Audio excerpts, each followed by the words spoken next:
And his name is John C.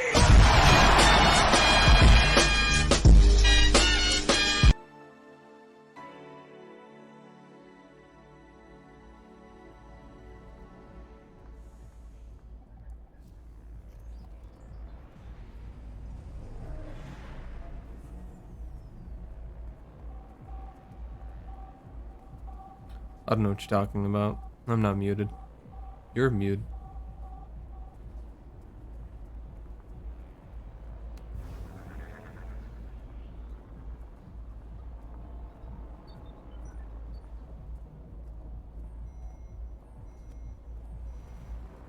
Will it change once I'm will it change once I'm actually tabbed into the game? Maybe, perhaps. I don't know. But anyways, hi Aurora. How are you? Oh.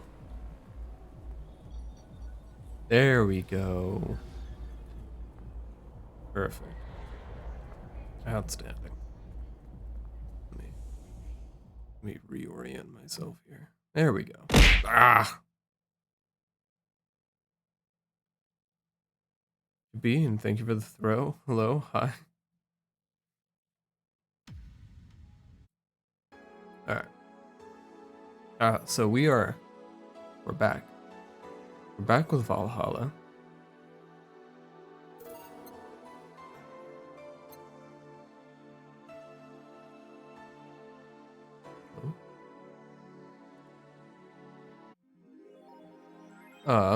So I was looking at the website for the developer, and they're setting up to do their Valhalla every day, their daily Valhalla thing. So what it is that so the game starts on December 13th, right? And so what the developer does every year is they play one day every day starting on the 13th, and they just kind of go along, you know. Sorry, I'm having to keep track of my bit rate and all my stuff, because it's been giving me issues recently. But at any rate, so this is the perfect time of year for this. This is, after all, a Christmas game.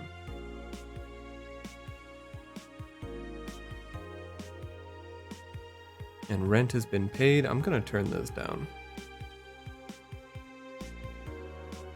Yes, it's a Christmas game. Couldn't you tell? It's more specifically, it's a mega Christmas game, but that's neither here nor there.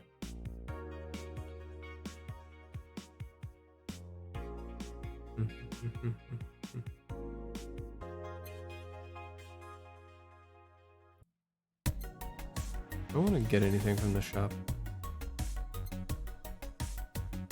You know what? We're gonna get an idle poster and a game poster. We're gonna treat ourselves to, because we've earned it. We've been working hard.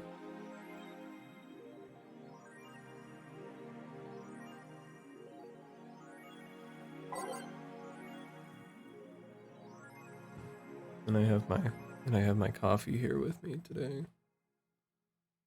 Alice Rabbit might be cute. Okay.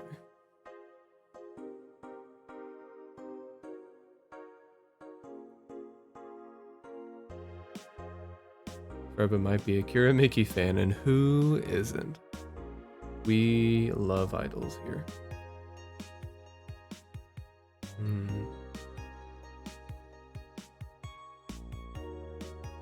Or it's a ruse. Ooh. Oh shit.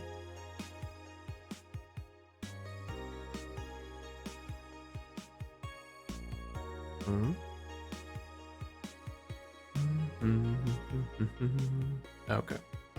That's just an ad for the interview, not the interview itself. Alright, let's go to work. Go to the bar. Only did 3 days? I thought I did more than that. Evening. Hello. Ooh. It seems you made it just in time. I think that's just a car backfiring. Really? It sounded more like a gunshot to me. Have you ever heard gunshots? Haven't we all at some point? Yeah. Yeah, well. See? Sounds more like a car's exhaust. I don't know. It's too dry. Yeah, but gunshots give more echo. What if it's just a firecracker? Ah, boss. Firecrackers? Yep. A couple of years ago, there was an incident where some dude killed a cop. He managed to slip away because his pistol was mixed up with the usual Mega Christmas fire. See? Mega Christmas. Firecrackers. Nah, it sounded too hollow for firecrackers. Well, whatever. This is not a morning talk show. I'm not paying you to chit-chat about meaningless things. At least, not amongst yourselves. Right, we shouldn't lose time over a car's exhaust. Hey. Yeah. We're trying to set the playlist.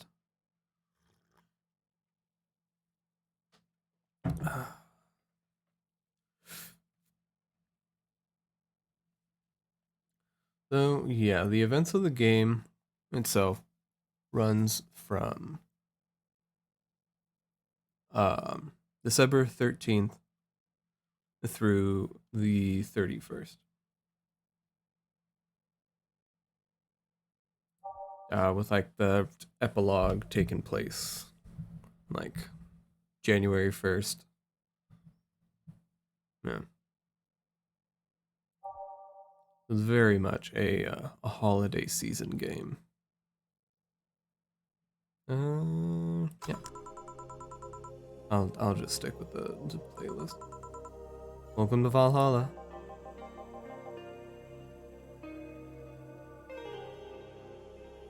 Hello, I'm looking for some information. What kind of information? What can you tell me about a girl nicknamed Crimson Rose? It sounds like a tacky online handle. Although, tacky online handle is a bit redundant. Do you know anything about her? Nope, sorry. I have $80 here that might refresh your memory. Now that you mention it, I remember something. Really? Yeah, now I'm totally sure that I have no idea whatsoever who you're talking about. Nothing at all. Nothing. Man, you're a sucky bartender, not having any info I need. Well, first of all, why assume I just happen to have the info you conveniently need? Does that girl frequent this place? Is there any proof that I might have the info you so desperately need? Well, And second, you're not going to get anywhere by offering me physical money. In fact, what are you doing with physical money? Do you want to get mugged so badly? Yeah, well... Moreover, even if I did know something, you really think $80 is enough? $80 isn't enough to get me talk. Get me talk? Get me to talk. About, like, fucking anything, honestly. You can do almost nothing with $80. Not even enough to have a decent lunch. Why are you scolding me? Why'd you call me a sucky bartender for not conveniently having the info you need?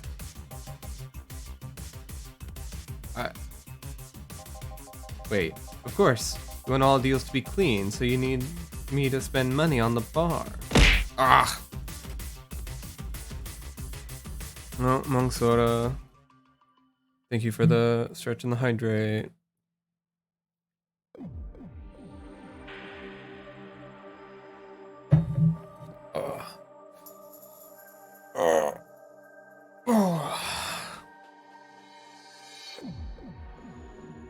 How are you? I already have it. I'm gonna turn it down a little bit more. That's how it works, right? I spend money, you give me the info. Maybe, maybe not. Okay then, give me a drink, but keep it under $80. Oh god. How the fuck am I supposed to know? 150, 200, 200, 230, 170, 250, 280, 140, 170, 260.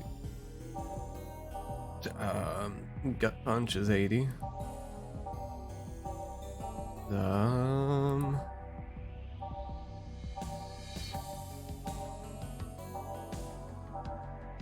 God, you never really think about how expensive everything in this game is.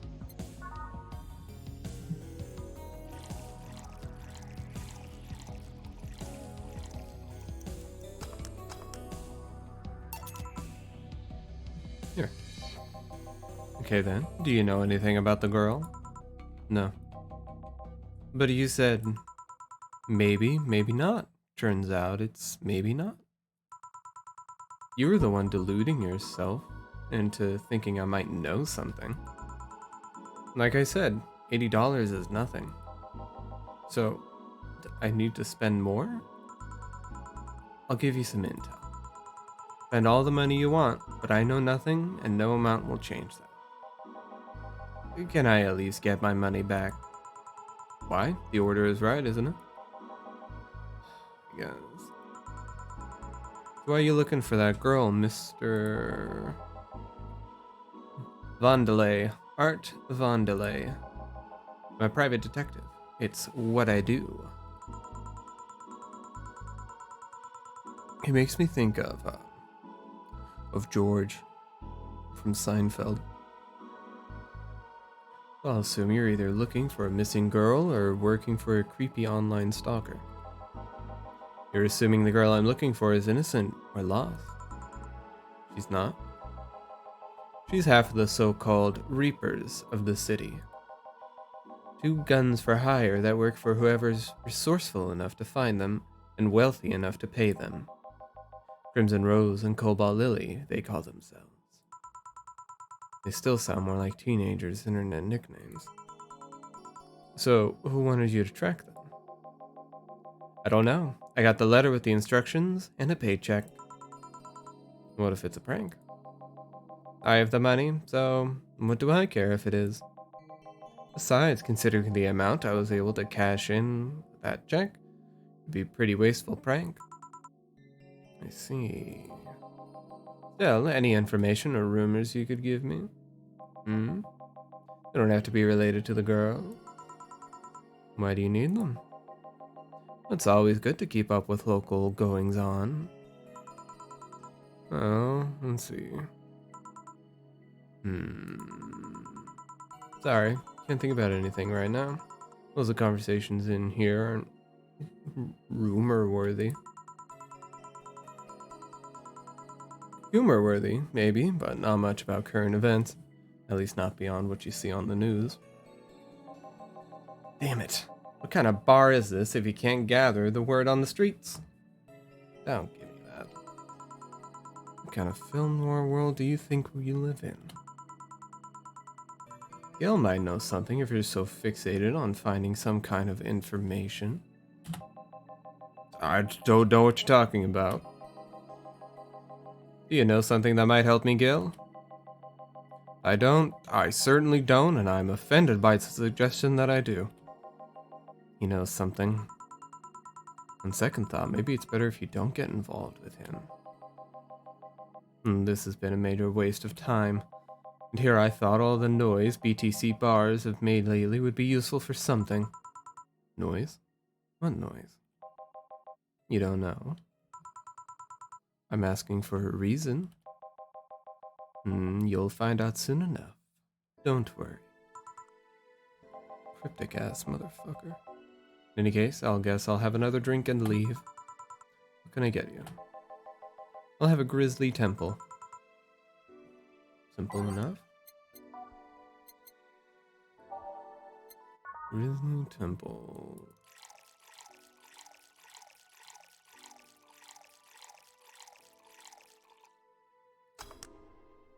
All blended.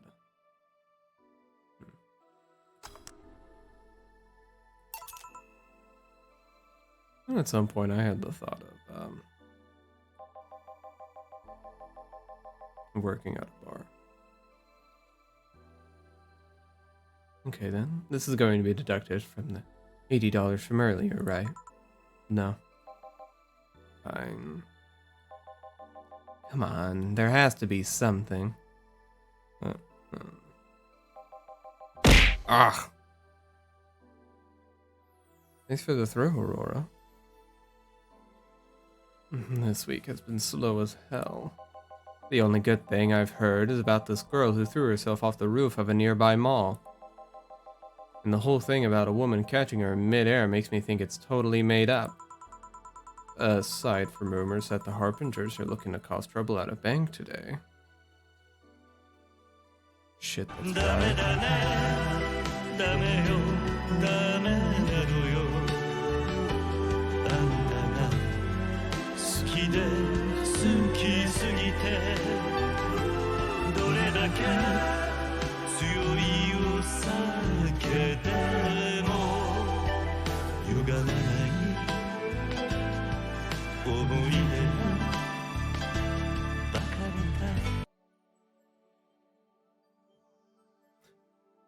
Thanks, Arcasia.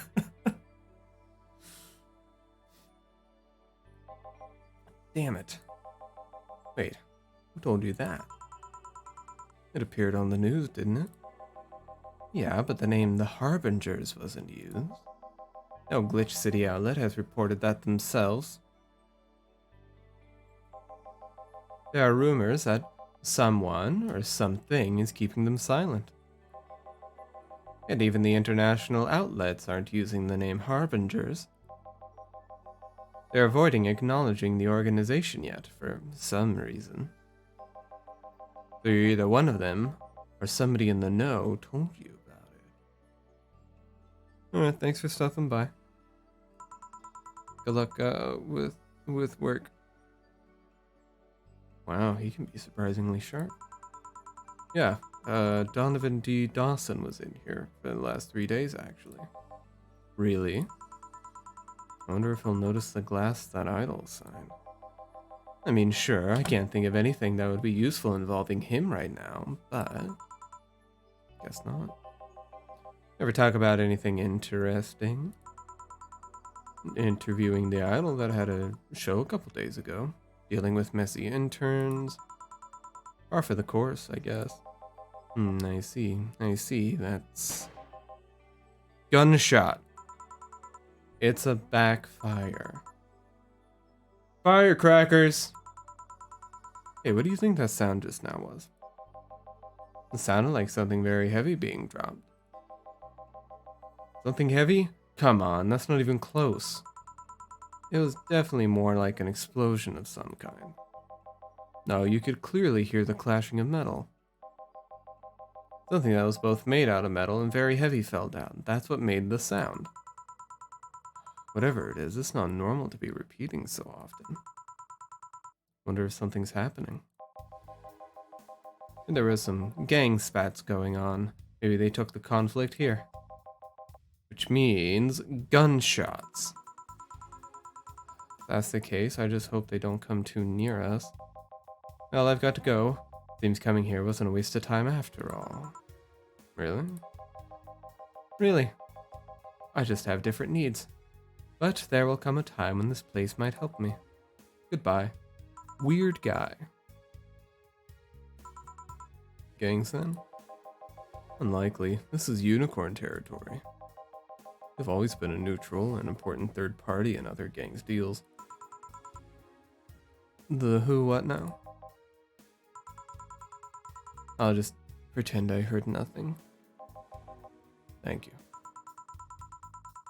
Got me thinking about the whole noise from BTC bars thing. What's up with that? I think I heard something about money laundering through bars. Don't take my word for it, though. Let me see. Guess I'll find out soon enough. Welcome. Oh, fuck, it's streaming Chan. God damn it.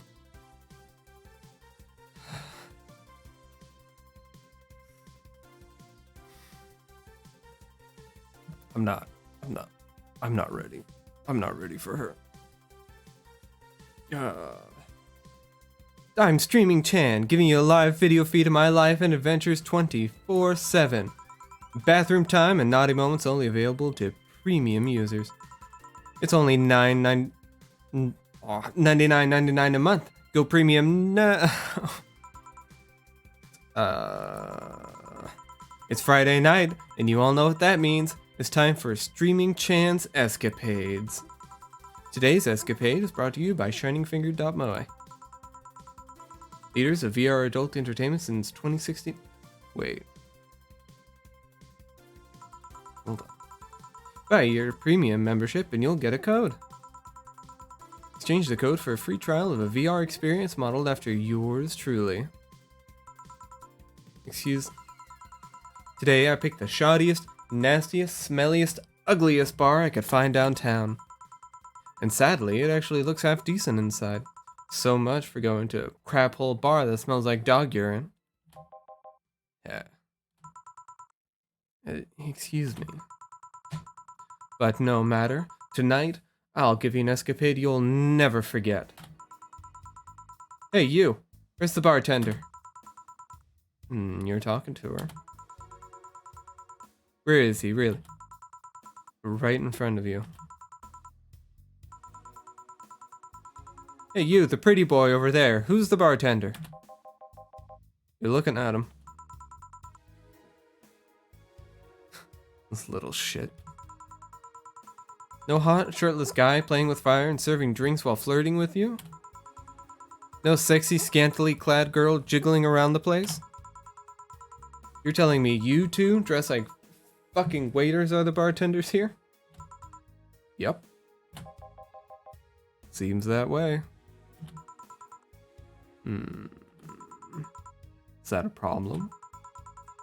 Of course it's a problem. Friday nights are peak viewing hours. I need something sexy or enticing to keep them interested. Oh well. There's an easy solution to that. There is. Yeah, just take your top off.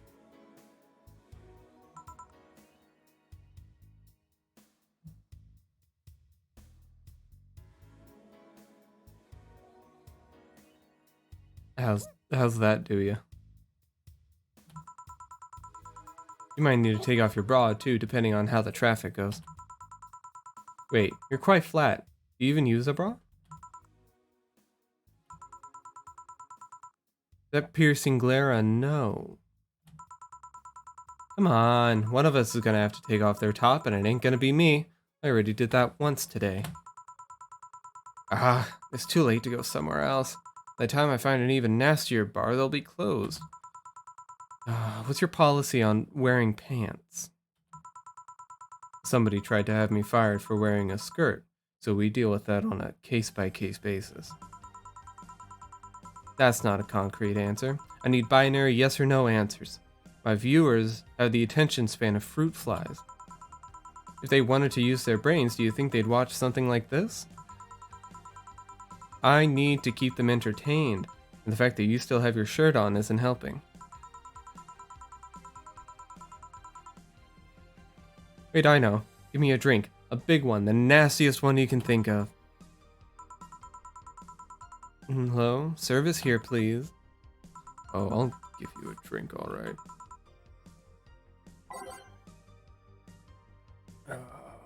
Big. Manly. Big, nasty man.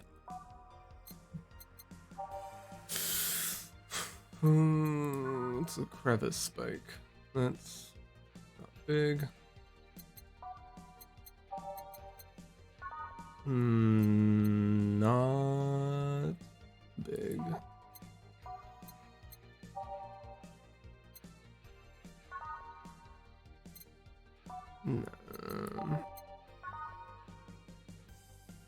That's big.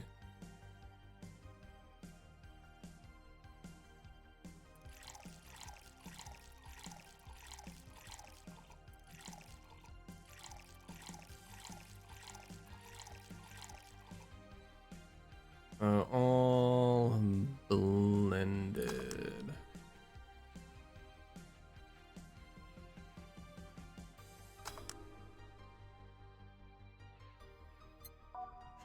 What's in promo? Might be big. Bloom light.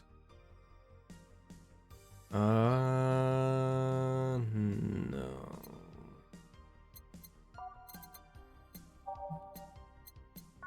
Zen Star, 4 of each ingredient.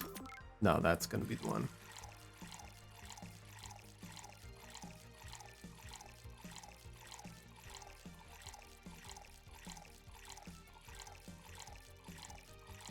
Perfect.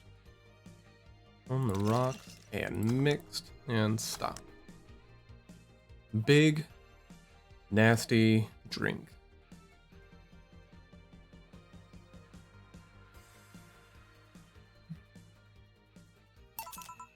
Here. Alright then, cheers. I don't think you should chug it down so quickly. Like it hit me, but it didn't feel until a few seconds later. This what being kicked in the balls feels like? Yep. What was that? Okay, I've decided. I just get really wasted. That's gotta be fun enough, right? If you say so. Okay, in the meantime, what can you tell me about this bar? What do you mean? Weird stories, fun stuff, interesting facts. Ah! Thanks, Aurora. You're being seen by an average of 6,000 people. Make their time worth it. Let's see then. Last weekend, we held a party for the Sapphire Toy Company. And it's a company run completely by dogs. Really? This place was completely overrun by corgis. Wait. Corgis?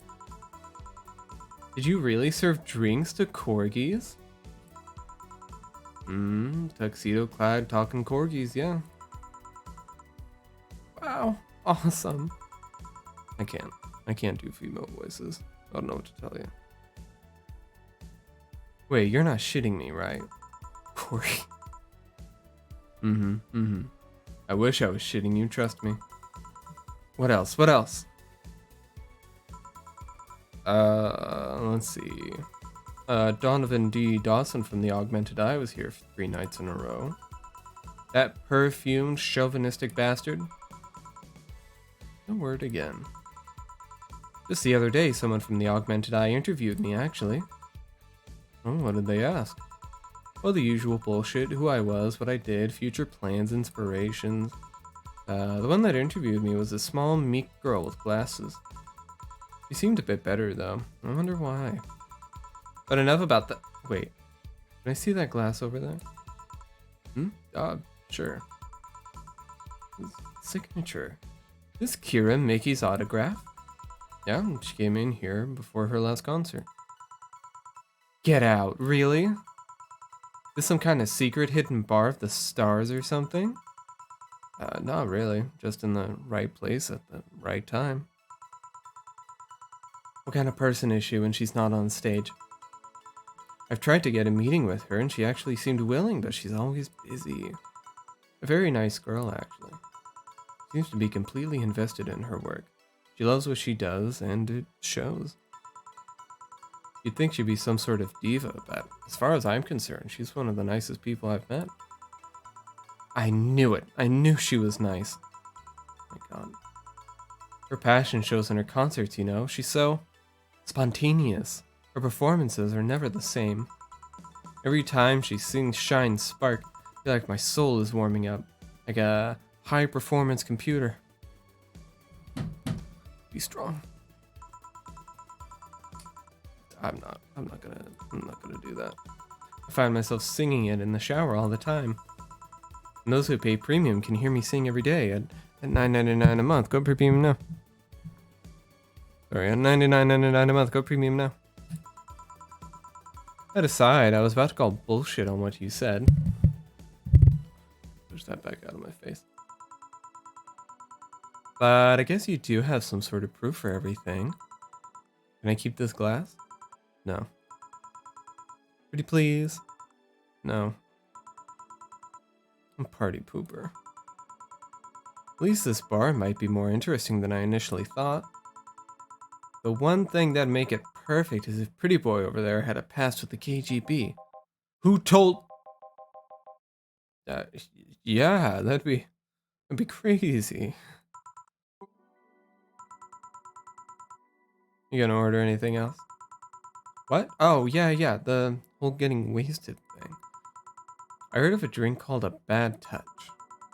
Give me a big one of those, please. A big bad touch.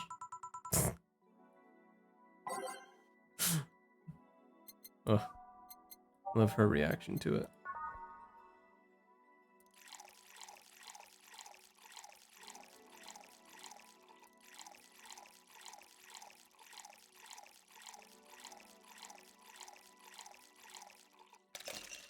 Thanks. Wow. One big bad touch. I was expecting something dirtier. We have olive brine. I can pour in a bit if that's what you want. No, not that. With such a dirty name, it feels like the drink ought to come in a phallic glass or be this thick white liquid. That would have skyrocketed the watchers at least threefold. Did you have anything like that? Nope. I'll have to make do with the condensed milk when I...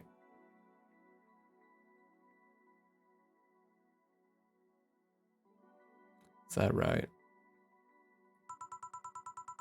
Friendly reminder that today's escapade is brought to you by ShiningFinger.moe.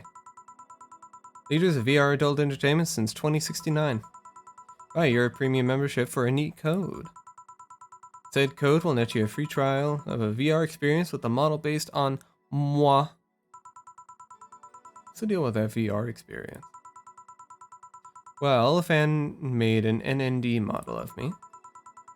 When Shining Fingered asked me about a model for a partnership, I just contacted him. He got money for polishing the model a lot more. I got my partnership. We all won. I even got him a year of free...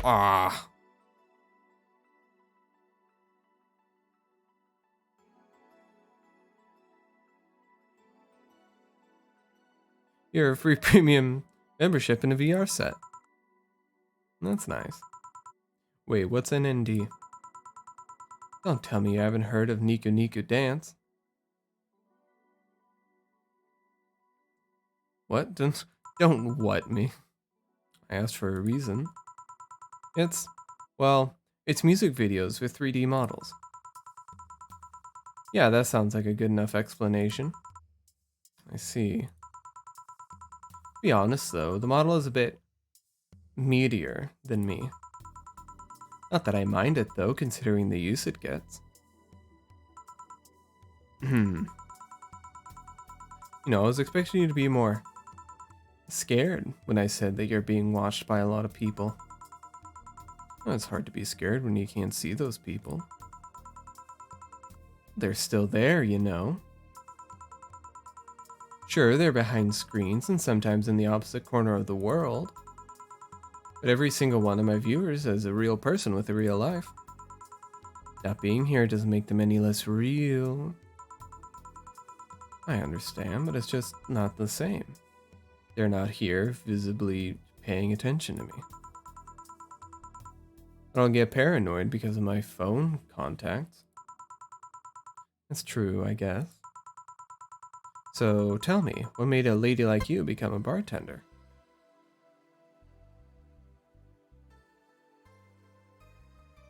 Never, really.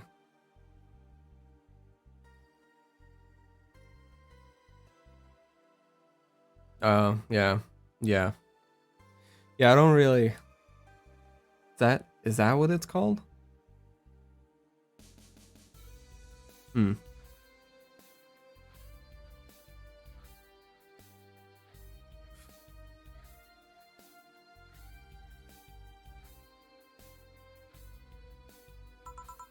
Oh, it's not exactly an exciting story.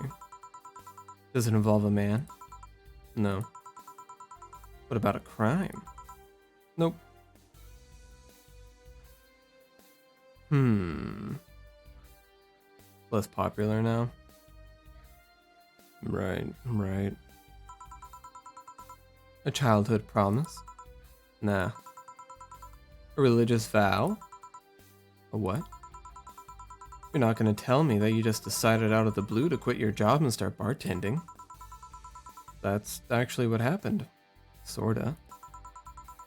Oh, come on. No epiphany? Quarter life crisis? Not even a hot teacher somewhere along the line? Huh.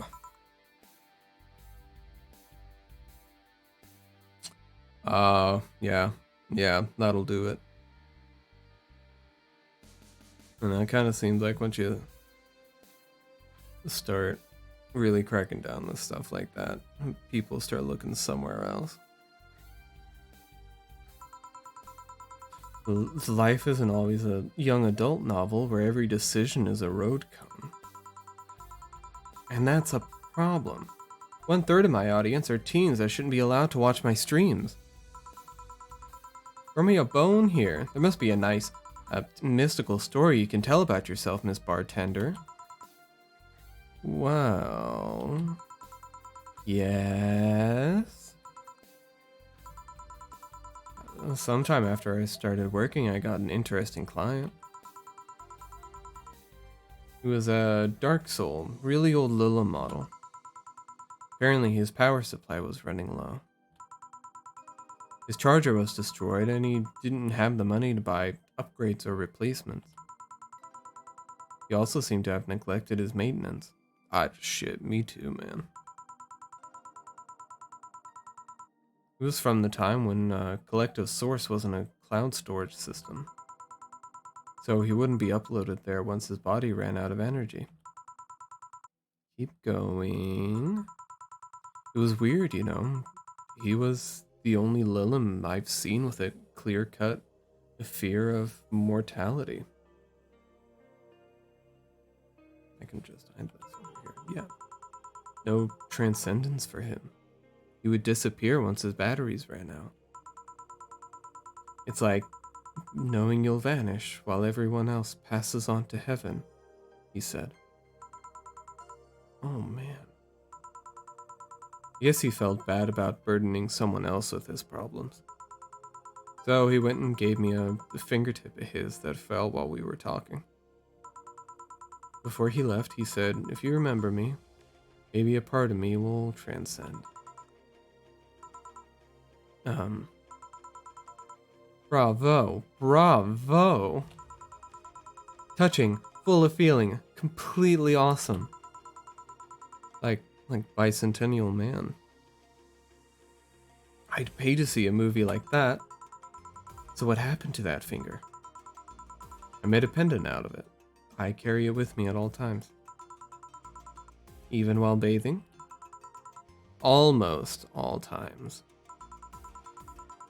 Now that I think about it, how do you handle the stream if you want to watch a movie or something? I have a plugin that lays mosaic censorship over whatever I watch on TV or in the theater. Ooh, interesting. I see. Okay, this is getting stale. I'm gonna heat this up even if I have to do it myself. We need to drop a cow in here.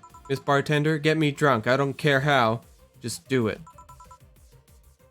Okay.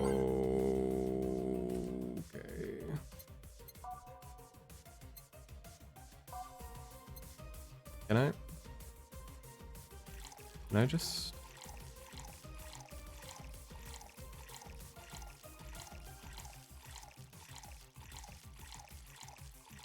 Doesn't seem like I should be able to do this.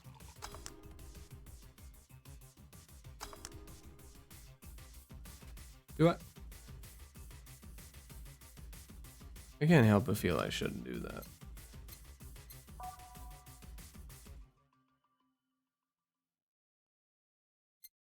No.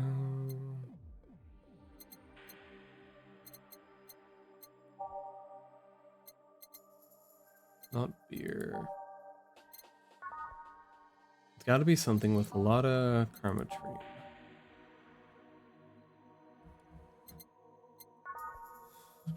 Four karmatrine, 3 optional, 1, 5. Optional, fringe weaver. It's 9. It might be fringe weaver.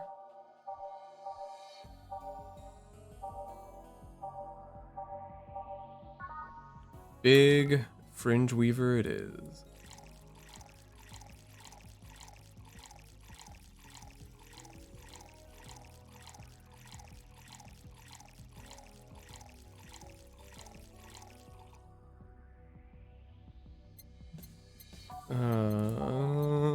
Fringe weaver. Age, mix, stop. Big fringe weaver. Lightheadedness and clumsy tongue. Palms sweaty, knees weak, arms spaghetti.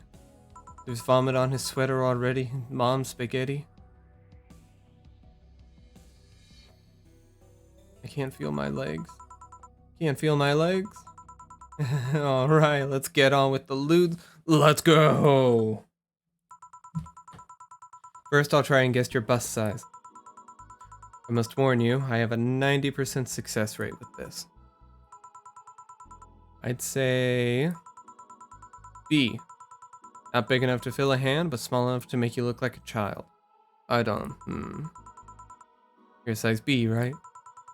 I'm not discussing my bust. Don't be like that. I can tell you're a B cup. Your attitude makes me think you're an S. Your behavior makes me think your blood is AB. So, how many did I get right? Who knows? Please let me get on with this. Need you to cooperate if this is going to be a success. Can I ask something?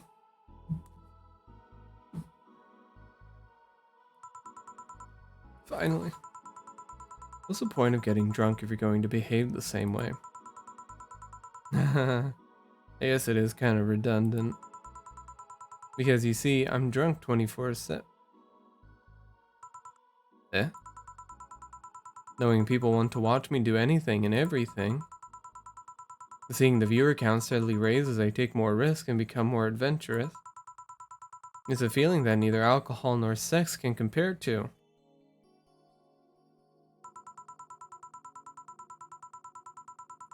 Speaking of sex, if I get lucky tonight, you only need to pay $99.99 to see what happens afterwards. Go premium or go home. Do you really get lucky if the other person knows they're being streamed? You'd be surprised by how many are actually turned on by that. How do you deal with people who don't want their identities revealed? Everything's written here. For being captured by this camera, you hereby provide consent to the use of your face on all material produced by Streaming Chan LLC. Not sure how legal that is. People believe it is, and I've yet to be troubled by a lawyer. It's funny though. When you're on the street, unless it's somebody really hot, you can't recall their faces. You'll learn their name and suddenly they're a fucking snowflake that's better than all the rest. Huh, this is weird. I'm feeling sleepy. You did ask me to get you drunk. Why is it weird? Because I haven't felt sleepy in quite some time. In fact, I've been sleep deprived for a while now. She's on drugs. Gotta be. A week?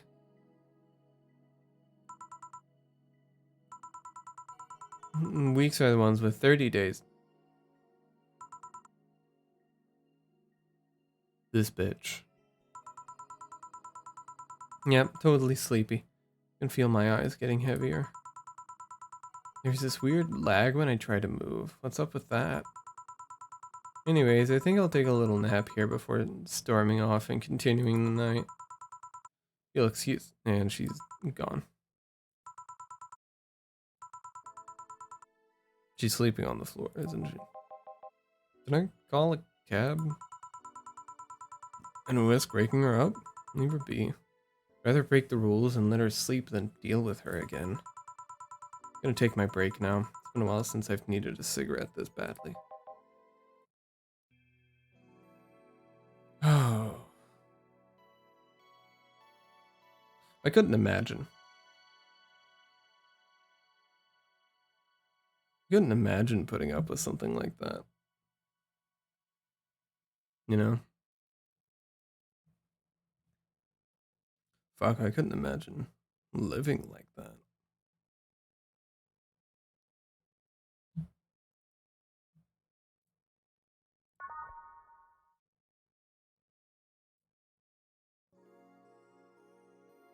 Ah. Condolences from Emmy. Condolence. Oh, how's she feeling? Also, hi Char. How are you? Ah, the lovely sensation of feeling like you're forgetting something. Jukebox 3. I'm just gonna keep this. All done. Feeling better. Fresh air does wonders for you. Mm-hmm. Well, I'm glad she's doing better at least.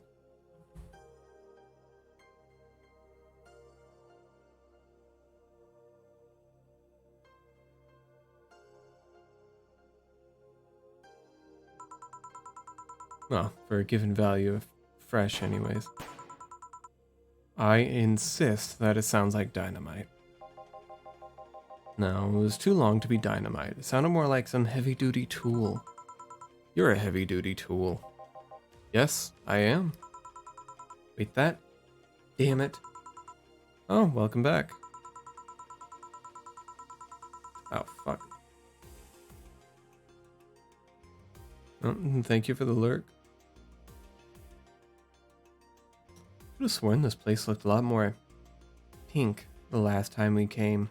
Maybe it's the lighting. Hey, bartender, what did that noise just now sound like to you? I say, sounds like construction. But Betty here says it's dynamite or something like that. Not you two. Do you think it's dynamite then? What? No, I say it's a backfire. It's a gunshot. Firecrackers! The sounds have been going on all night and we can't figure out what they are. Well, we aren't here to discuss that. We're here to... who's he? This face? This face? It's a great face. I love it.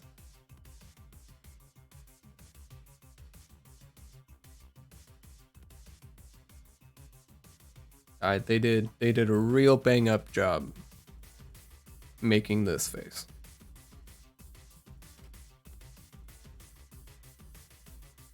I think, at least. Gillian, nice to meet you. Oh no, you have more of a John face. Where was he last weekend? I don't know, and I don't care. I already made amends for leaving me to fend off all those dogs. Anyway, what do you want? Beer. Oh, what the hell? I'll have a beer too. 2 beers coming right up.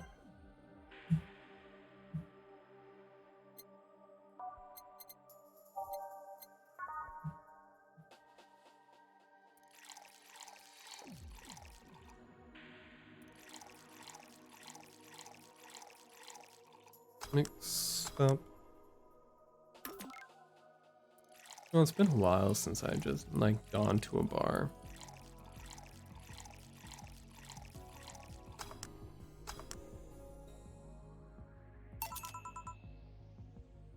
And, gotten a drink and all that, you know? Thank you. Man, after work beer is always the best beer. Yeah. Tell me, bartender. Just call me Jill. Jill? That's a nice name. How's business lately? Well, as usual. Wait, I guess you don't really know what usual means for us. We're not the kind to be filled to the brim during rush hours, and we don't have that many regulars. So, it's just the same. Nothing's changed. I guess when we came here with all the dogs, it was quite the change of pace, huh?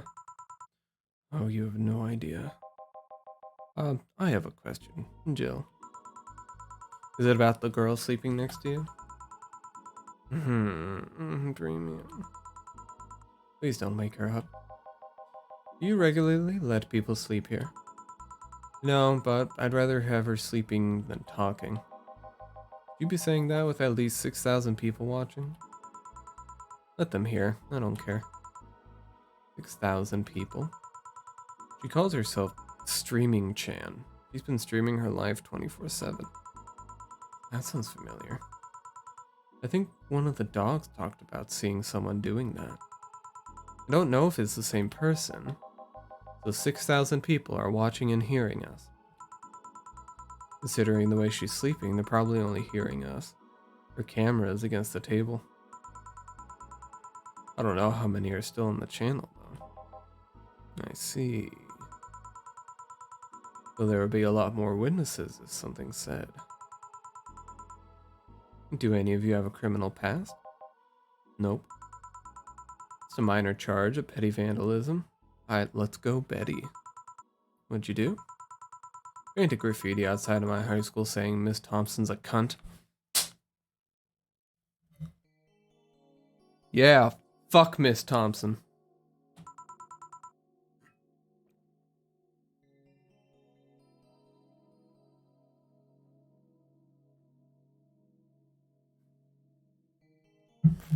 When'd you do that? Because Mrs. Thompson was a cunt.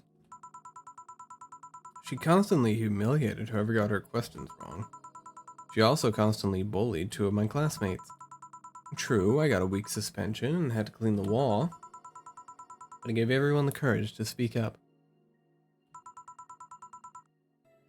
So, how's stuff up at Doglandia? Well, we recently struck a deal with Farmer Fabrics to start a doggy clothing line. Farmer Fabrics? That name rings a bell. It's that textile company where the owner believes herself to be an alpaca.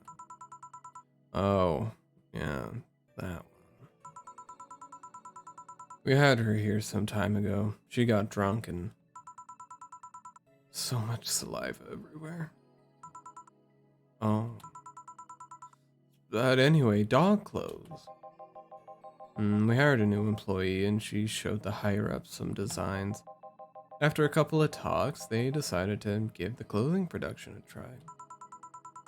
Those designs were embarrassing, you know? But something tells me that's why they were approved. You guys want anything else? I'll have whatever this guy orders. I'll have a brand teeny. Okay.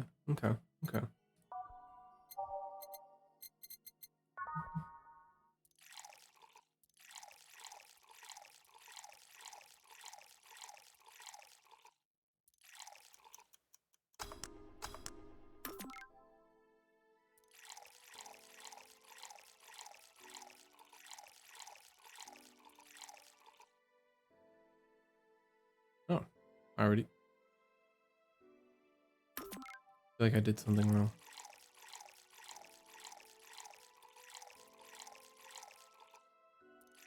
Maybe I just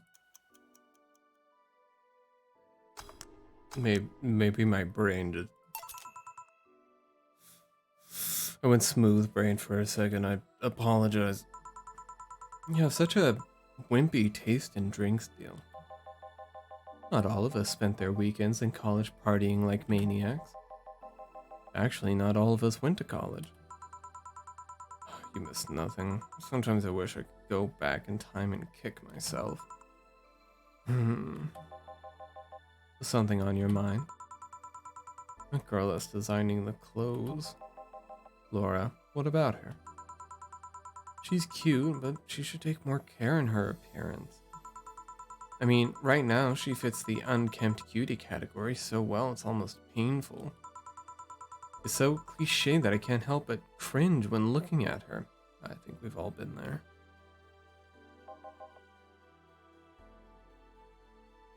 Wait, her jacket is half on. I'm just noticing that. Cringe? It's like when you see something that's such a cheesy movie cliche, you just feel the need to kick whatever the hell it is. Kick? Betty, I didn't think I'd have to say this to you twice in the same month, but you shouldn't kick people. I wasn't gonna kick her. Why'd you think I'd kick her? Because I've seen you kick people before. Apparently unprovoked or due to complicated reasons only you understand. Fine, guilty as... Love Betty. Still, I'm gonna do something about her. I feel like I just need to. It's a matter of honor. Honor, she says. Well, maybe honor isn't the right word. She has potential, and I'm not gonna let her waste it. Still, I'm gonna go check the antenna on the roof. Alright. And she's your boss, right? Didn't you meet her before? Nope, I'm just the veterinarian. The dogs were the ones that organized a meeting with her. I'd say she's really good looking, but honestly, those pants rob her of her charm. No, they only add to it. What do you mean? They make her look too uptight, and at a glance she doesn't seem like the type. Some shorts or a skirt would fit her better. Well, she wears a skirt or pants depending on her mood. There was also this one time where she came in wearing a kilt. That kilt was awesome. Damn, she has nice hearing. Now that I think about it. You got that hobby of speculating what someone's personality is based on just their looks. I mean, you did the same with Jill here. Amazing, you actually made that sound weird as hell, because it is. Well, I have the habit of trying to guess someone's behavior based on their looks. No, it's not a hobby. You made it seem like I'm some sort of creep. I did? What did you think about me? Nothing much, really. Mostly that you were too polite. Not a natural polite, though. More like a professional polite. You're like that because you need to be. Yeah. Done that before. That was it, really. Although the way you looked at me when I said your boss could use a skirt or shorts was interesting. You seemed interested in what I said. Like you'd like to see that scenario. You're thinking too much. What do you think about Gil then?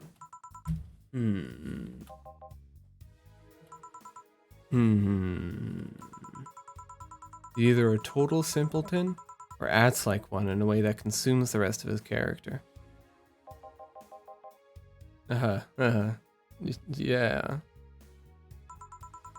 But anyway, I'm just a veterinarian. My judgment might be clouded by seeing so many furry businessmen. Let's have another round. Sounds like a good idea. You'll have something strong. You need to pump some testosterone into your taste in drinks. You'll thank me later, trust me. Then, 2 strong drinks. Manly drinks. I don't care which ones. Well, you shut up. Alright, strong, manly. Strong, manly. Manly. No. No. I think it might be Mars Blast. Spicy, manly, strong.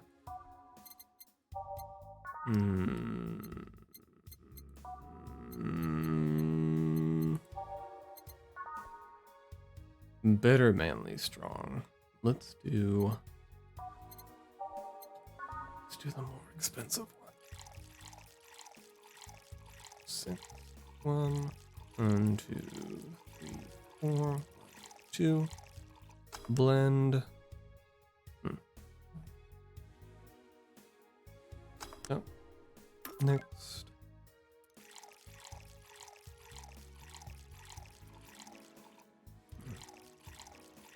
Four. 2.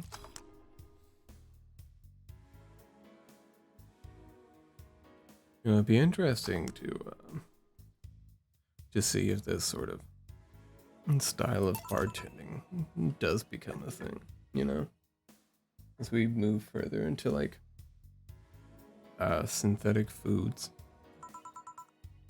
Now, drink. Oh, man up. You'll get used to it. Jill, someone ever proposed to you as a prank? You know, make you think they're falling in love with you just to reveal that it was all a prank. This is oddly specific, girl. You good? Jill? The first year of high school, the guy I had my eyes on for a whole year had asked me out. Saturday morning, I go to the meeting place. What do I find? It was all a prank by some bitches. Ouch. Sorry, the worst part isn't that they set me up, rather that I saw it coming. I knew the guy wouldn't find me attractive enough to ask me out. I knew those bitches would target me sooner or later just for kicks. I knew it all, so when it all happened, I felt nothing.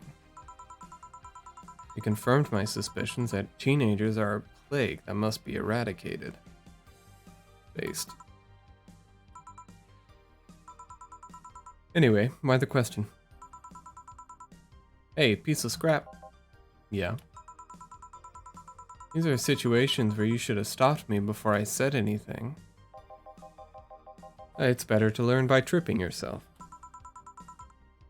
By the question, though. I was asking because one of my ex's cousins has been hitting on me the past couple days. That's weird. That's a weird situation. If there was somebody else, I'd pretend to be straight with the help of this piece of scrap here. Sadly, she knows who I am. Worst part is, knowing Vero, she's probably put her cousin up to it as a practical joke. Well, I'd suggest telling the cousin that she should cut it out. If she feels genuinely offended, they might not have been in cahoots. But I'm just spouting nonsense based on what you told me. Don't pay too much attention. It's better than my suggestion. What was yours? Waterboarding. What? The fact that she knows how to waterboard somebody is what scares me the most. Girl Scouts also taught me how to skin a deer, and I see nobody making a fuss about that. It's metal as shit. Waterboarding and skinning a deer? In the Girl Scouts? Fuck. Sign me up. I'll sell the shit out of some cookies. Yeah, your advice sounds good enough. Especially when you factor that if Gina's being honest about her, you probably won't feel offended. Gina, which one was that again? Blonde, flat as a cutting board, but cute as a button. Oh yeah, she came to the office Christmas party, right? That's the one. Well, it's getting late. We should be going. Sorry. Yeah. Thank you again for everything, Jill. Bye. Bye. Back. Those damned cats moving the internet antenna. Oh yeah, Jill, some guy said I should tell you that the bunny's late, whatever that means. Oh shit. Boss, I'm leaving early. If I don't come back in 2 days, consider me as good as dead. Yeah. Weird guy. Shouldn't we be worried? Think of him as a kid that tells outrageous stories to get attention and everything will be easier. Besides, he knows how to take care of himself, does he? Yeah. We'll be here on Monday like nothing ever happened. In any case, I'll be back in my office. Maybe now I can finish watching the didgeridoo tutorial. Stella! Oh yeah, this game is Cat Girls. I didn't warn anyone, but alright, they're here. They're amongst us in the future. In the year 2070 something. Ah, Stella, you're here for another drink today? Not really. I was just around the neighborhood and... Right. Anyway, I found this bottle being neglected at my house, and thought someone who likes old liquor as much as you would appreciate it. Really? I don't know what to say. Thanks. Well, it's nothing, really. This just in. Oh no. The Apollo Trust Bank has locked its doors, leaving about 30 people trapped inside. The security system was activated after somebody tried to steal information from the main database. Early this morning, the bank... Oh gods. Say... Wonder if she'll be alright. Ah, hello Jamie. Good evening, Jill. Did you see the news about the Apollo Trust Bank? The news flash just ended. It sounds like things got ugly. From what I heard, there was a commotion earlier today. Oh, I spilled some coffee on myself, son of a bitch. Something about people being unable to leave the building. Let's hope for the best. Hold on, I'm gonna take off my sweater real quick.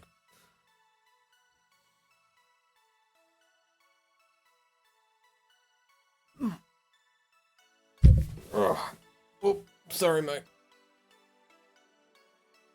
Oh.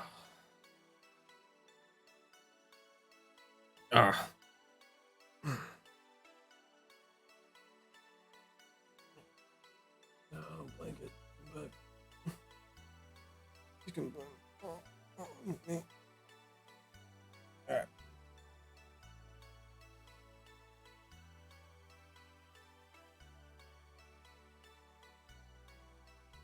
Yeah.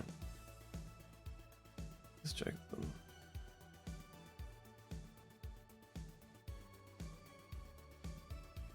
Alright, cool.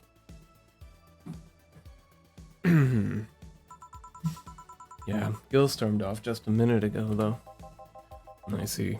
I guess the bunny was late. He definitely knows what's going on. What can I get you? Give me a Mars blast. Jamie wants a Mars blast.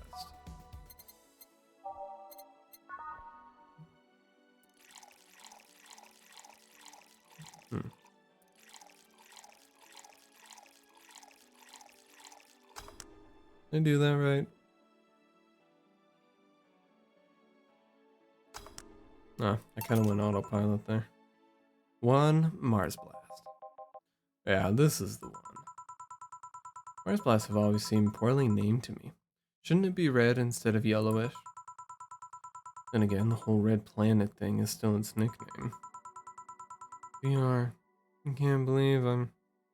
myself. Hey, who's this girl?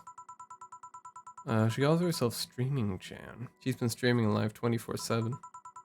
I'm guessing her equipment's still running, so you might want to watch what you say. Thanks for the advice. Changing the subject a bit. We've been hearing explosions or something throughout the day. I heard that a supersonic drone was undergoing tests and lost its course. That might be it. Hey boss! Explosions were caused by supersonic drones. Oh, that sounds better than firecrackers. Yeah, we've been trying to figure out what they were all day. Let's see. Ah! Thanks, Aurora. Sonic booms are not sounds people can normally identify. And this one drone made a lot of noise in breaking the sound barrier. Is this an area to test that kind of stuff? It's not. It makes the whole thing quite suspicious. Man, if only Gil was here to hear that info. Thought they were gunshots. Are you worried about him? This sort of. He always leaves without notice for days, but he always comes back unscathed. I'd be lying if I said I'm not worried, but at the same time, I've just kind of become used to it. You could be a troublesome man, huh? Sometimes. Say, do you think the people in the bank will be alright? Oh, this isn't the first time a bank has closed like that, but something is off about this. Off? No. I don't know. Maybe it's the hour. Maybe it's the fact that the news is making an unusually big stink out of it. Oh, let's hope I'm just overthinking it. Yeah. Are you worried about something? A girl that was in here yesterday said she was going to that bank. It's not like me to be personally invested in what happens to clients, but never mind. Do you want something else? Yeah, I can make some time for one more drink. Fetch me a beer. Keep it simple.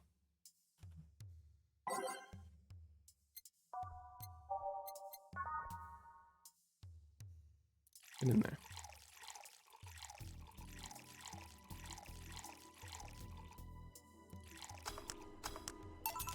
Perfect. I once read that beer played an important part in humanity's history. Yeah, I'm familiar with the theory. It's an interesting one. Gist of it is that brewing was an important part of society during its development. Drinks were ubiquitous while feasting. They helped to foster bonds and build faction alliances. Given enough time and enough beer, larger societies would be born. You seem to know a lot about this. Nah, just enough. Jill, have you ever thought about brain uploading? Brain uploading? I was thinking, what's the point of uploading yourself if you're still here? Let's say you uploaded yourself and effectively that new someone's in cyberspace. You will still be here. Wouldn't it be weird to know that there's a you that's not you somewhere? That's an interesting point. I guess it'd be the same as cloning, huh? Imagine if your cyberspace spells found out about the real you somehow. Hell, imagine talking to your other self. There's more. Imagine placing multiple copies of you in different situations, exposing each one to different scenarios to see how they develop. I guess it is kind of heartbreaking in a way. Imagine someone with some illness uploading their brain into the ether, only to find out their physical bodies are still alive and here, instead of living in a place where there is no disease. I remember an article from a while back about the earliest forms of brain uploading. It would scan the brain in such a thorough and intense manner, it would effectively kill the person. It used the words, "burn the brain." Ouch. All for nothing because the data would be corrupted or broken. They halted all brain uploading research after that. I think they started another project about living brains in jars or something after that. Horrifying. That'd be horrifying. That subject interests you, huh? That makes for a nice time sink when I'm doing nothing. Well, nice talking to you, Jill. Same here. Always a pleasure. Say hello to Gillian for me when he gets back. Please come again. Well done. You want to stay here? Seems the street's quite restless. Thanks, but I'll pass. I have a couple matters to attend to at home. You do? Yeah, I ordered a nanocam module for my apartment. Should be installed by now. Nanocam? Isn't that a tad expensive? Yep. To be honest, I asked my mom for it. She'd been pestering me about what gift I wanted for Mega Christmas for a while. She's been asking that for 4 years now, and I've always said I was fine. So I took the chance and asked her for it. Used up all the past gifts. Oh. Feels a bit weird to ask your parents for a gift like that when you're 27. I'm sure she doesn't mind. But will the nano camo module change from your apartment? Oop.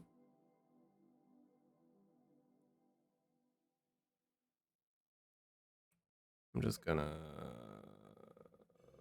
Whoop. Be gone.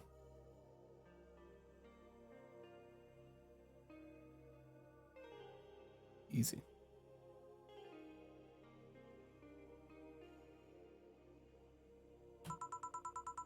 I got the basic plan.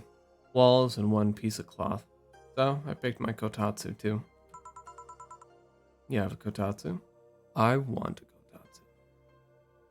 But the issue is, right, is that none of them have the North America style plug.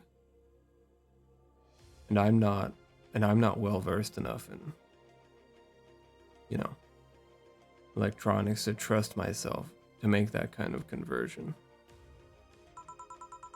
You know what a kotatsu is, boss? I'm more impressed that you know what it is. I mean, futons are common knowledge, but a kotatsu, not so much. Yeah, well, days get cold and the heater might not be enough. And the Japanese have mastered how to live comfortably in reduced spaces. You should invite me sometime. I want to see how you decorate the place with that.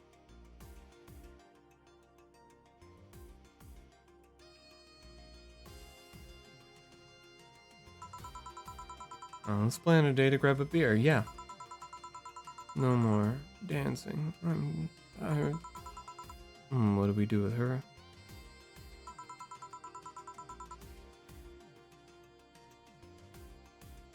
I'll take care of everything. Don't worry. Alright, sorry for leaving her like this. No problem. Well, I gotta go. See you tomorrow, boss. Careful out there. Get a nice wall pattern or something. Yeah, let's go. I'm killing it. Jill wants to buy a fan, even though it's winter. Buying one will prevent her from getting too distracted.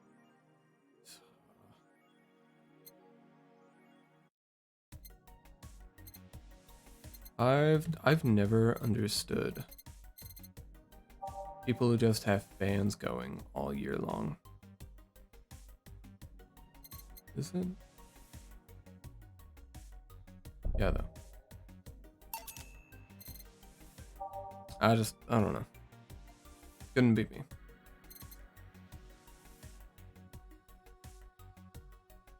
This beard grows in real. I have to.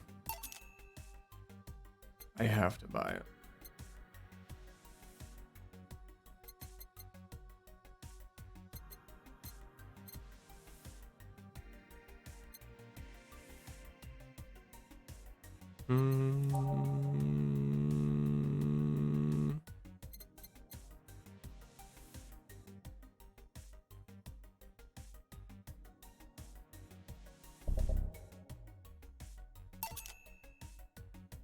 I think she's earned it.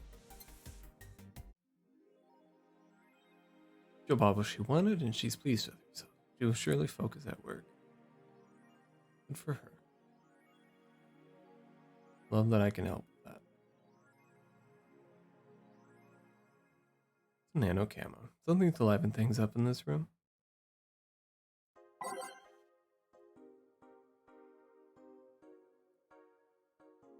Camotan is our mascot. She's designed by veteran character designer from Sukiban Games, Kieran 50. Hey! Birthday 124. Bust 85. Waist is 65. Hips 90.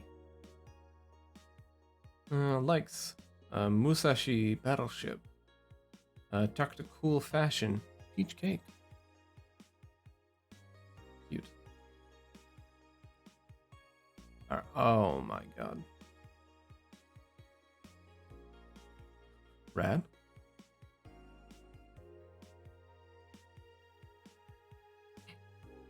How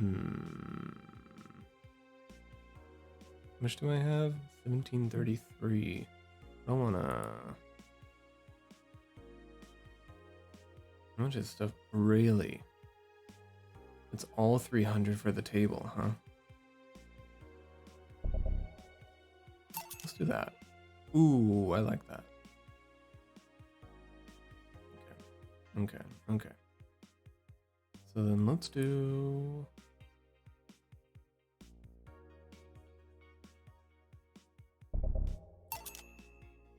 Yeah?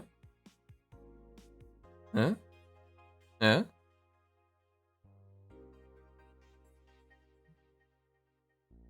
I'll take it.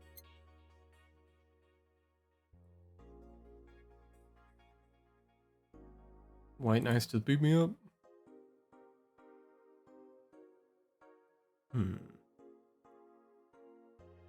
Man, it sounds shady when they put it that way. Bartender was a cutie, but man is she full of herself. Excuse me?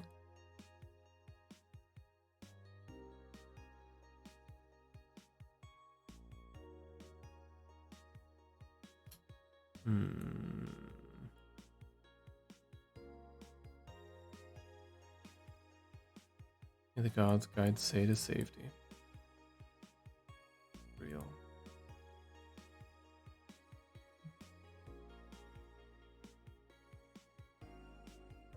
Oh?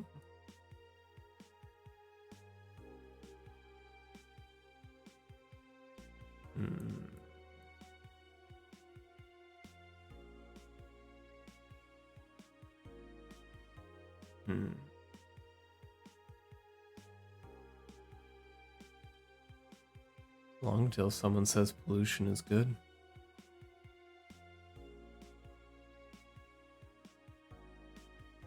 Oh, there's at least one book saying that pollution is good, right? Evening. Oh, I didn't expect you today. I was waiting for you to call and say you wouldn't be coming or something. Things at the Apollo Bank are getting so ugly, so that means more people will be looking for a drink. You can take a break, you know. You're quite the hard worker. And the streets are not exactly safe right now. They've never been when you get down to it. Besides, I can't afford to not come with the bar closing soon. I wonder if any bar has used impending closure as a means of getting their employees to work. It seems like the total opposite would happen. Not to mention I get bored out of my brains in my apartment, so I'd rather come here anyway. What did you say? Nothing important. Gil isn't back yet? No, I wouldn't worry too much about him though. If you say so. That girl's still here? Yeah, she was sleeping peacefully. So I felt bad about waking her up. So would you mind doing that for me? Actually, yes, I mind. But you're the boss, and it's kind of my fault she's here in the first place. Sorry about that. Hey, young lady. Sleep another hour and I'll start charging you a motel fee. Where am I? Oh god, she's back. Oh right, the shoddy downtown bar. Let's see, all my gear is in place. And neither my pants nor my panties, shirt, or bra have been displaced. Oh, it's the flat bartender. Good morning. Good evening. Evening? Oh well, it's the best night or day of sleep I've had in quite some time. Sorry for all the trouble I may have caused you today or last night. Don't worry. You're so nice, flat bartender. Thanks for taking care of me. Bye. Hello, guys and gals. Streaming Chan's back in action with her batteries reloaded. Ah, the moon! I feel like I just unleashed something terrible into the world. Oh, come on. It's not that bad. Hey, what's this bottle? Oh, a client gave it to me yesterday. Gift of sorts, I'm guessing. Oh, cool. Some sort of rum. Rum? Nice. Want me to serve you a bit of it? Yeah, sure.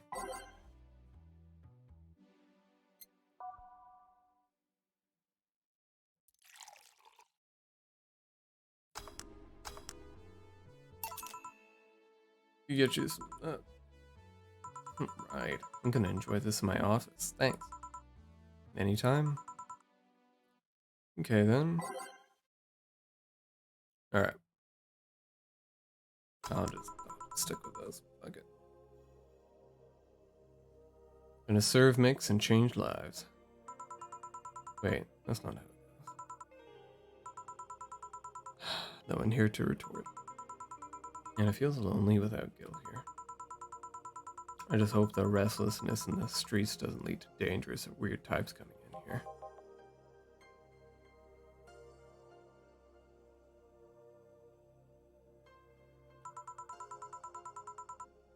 Holy shit, that was a record-breaking jinx. Welcome to Valhalla. What can I get you? I'll have a blue fairy. Don't make a joke about becoming real. Don't make a joke about becoming real. On it.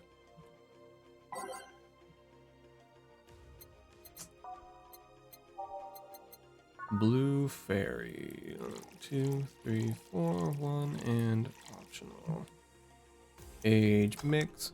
Boom. Blue fairy. Here you go. Ah, oh, this is the thing. So, how are you gonna... Oh, you can grab stuff. Should have figured as much. You can drink stuff? And eat. I have the same system Lilum do. Can I ask you something? Miss Taylor. Just Taylor. And yes, a cutie like you can ask me in. Getting hit on by a brain. Let's go. Hey, Taylor. You have to be the first person I've met that didn't go, okay, just Taylor. Ah, too easy. You are a brain in a jar, right? I'm sure, not a hologram of that, I'm sure. Yep, I'm a bona fide human brain in a jar. So... How? Why? What? Does my handsomeness make you speechless? You're not something a girl sees every day. And that's saying quite a bit in these parts. Fear not, for I have a speech prepared for these situations. A speech. You are seeing one of the 5 great living bottled brains of the world. We are brains living in conditions that allow us to exist as any other humanoid creature. All while computers in our jars scan our activities. In a slow but steady manner, we are helping the world understand the inner working of nature's most complex computer. I'm guessing you prepared that after being asked the same question too many times, huh? Oh, not out of exasperation or anything like that, mind you. I just wanted to have something thoughtful prepared. Look, I even have a couple of pamphlets with me. You want one? Sure.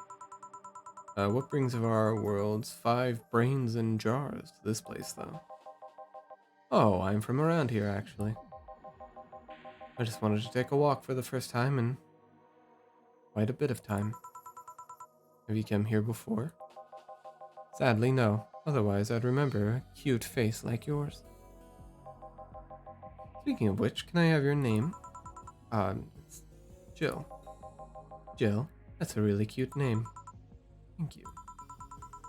Say, weren't you scared of going outside today? Well, the commotion around and all. It didn't stop you from coming here either, did it? Yeah, you're right. It's gonna take more than cryptic but ominous news to stop me. You're awfully energetic. Did you know that? Sorry, does that bother you? No, not at all. Just that I figured a brain in a jar wouldn't be so... happy. While I was alive, my body got to a point where there wasn't much I could do. This new state of existence allows me to accomplish more than I ever could before. Plus, I'm doing something that'll help people in the long run. Wouldn't you be happy? I wonder. Do you want to make me happy, Jill? Depends on what it takes. Don't worry, just give me a beer. Alright, beer.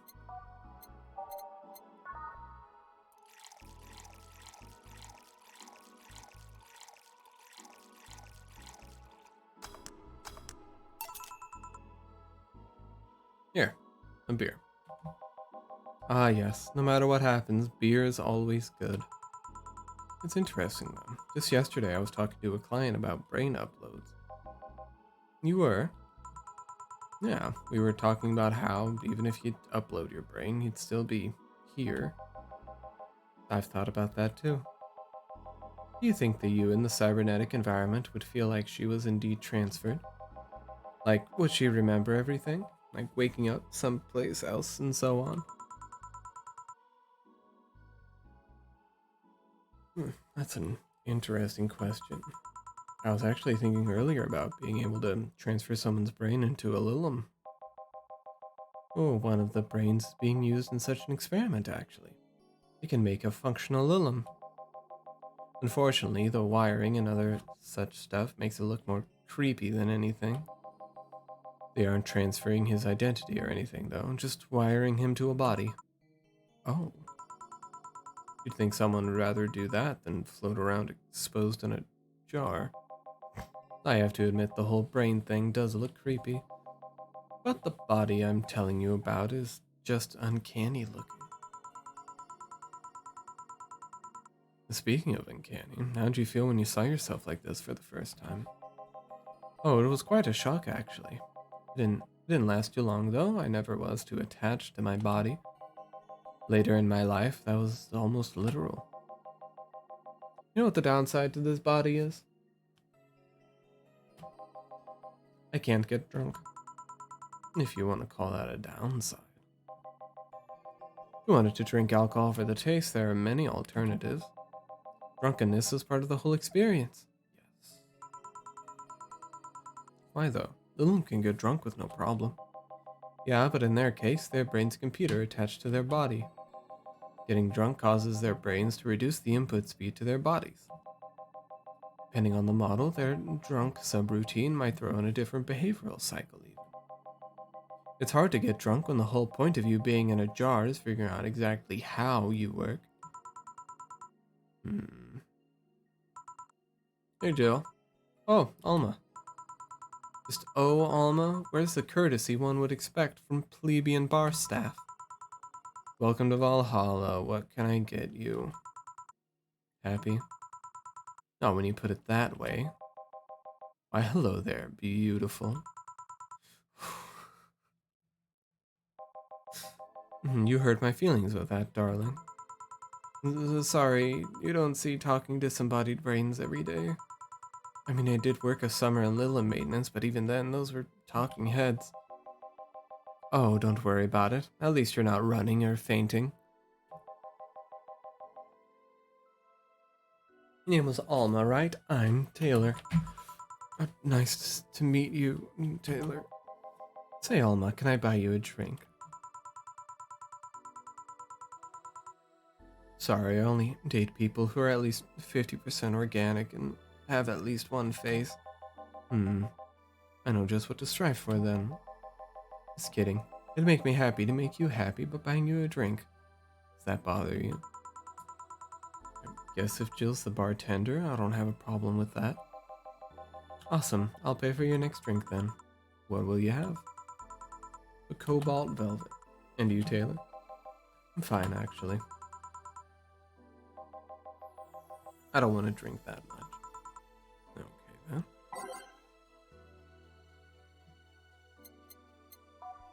Cobalt velvet is...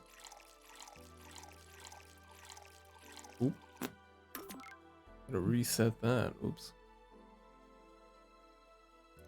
I lost myself for a moment.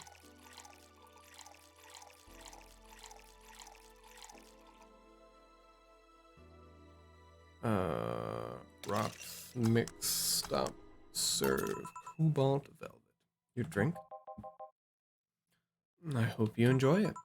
You know, you've been nicer to me these past minutes than at least 3 guys have been in the last year. Judging from the way you two talk, I'm guessing you've been a client here for a while now, right? Only for about half a year or so, if memory serves, right? Really? One would think it's been longer. It feels like it's been longer. Shut up, you love me and you know it. So you just started coming here and that was it? Well, the first time I came here, the other guy. Speaking of which, where's Pablo? Gillian. Archimedes. Don't know. Adventuring or something. Anyways, the other guy served me the first time I came here. Nothing unusual there. The next time I showed up, Jill here was the one serving, and I don't know. I feel like she just gets me. There's this chemistry. We click. We click, she says. The fact that I feel more chemistry with her than with many other people is kind of sad, though. It's always good to see a nice friendship. Sadly, it's getting late and I've gotta go. Does the brain have to go? Leave you two lovely ladies alone. I'm gonna see ya. Please come again. Taylor sure was nice. A bit weird at first, though. Oh, man. Apparently one of 5 brains being studied by scientists or something. There's a summary of it in this pamphlet. Let's see. Oh yeah, I've heard of them before. Can't believe I actually met one. Hey Alma, how many people are there in your family? Just curious. Well, aside from my mom and dad, we're 4 sisters, 1 brother. Funnily enough, we all have names that start with the first 5 letters in the alphabet. So you're the oldest one? No, I'm actually the middle kid. You're the middle kid, but your name starts with A. Don't think too much about it. I never said the order reflected our ages. My sister Carlotta's the eldest one. Then there is Diana just before me. Then comes Ava, and at the bottom lies the youngest one is Bernardo. She's still getting used to it. You've never been alone, I'm guessing. Can't complain about that, I guess. It helps that we were never 5 in the same house. By the time Evicta and Bernie were born, Diana and Carlotta had already moved. Speaking of family, today I came because I needed a break from everything that's going on with them. Do you live with them? No, but Evita and Bernie do. Not to mention I visit them almost every day.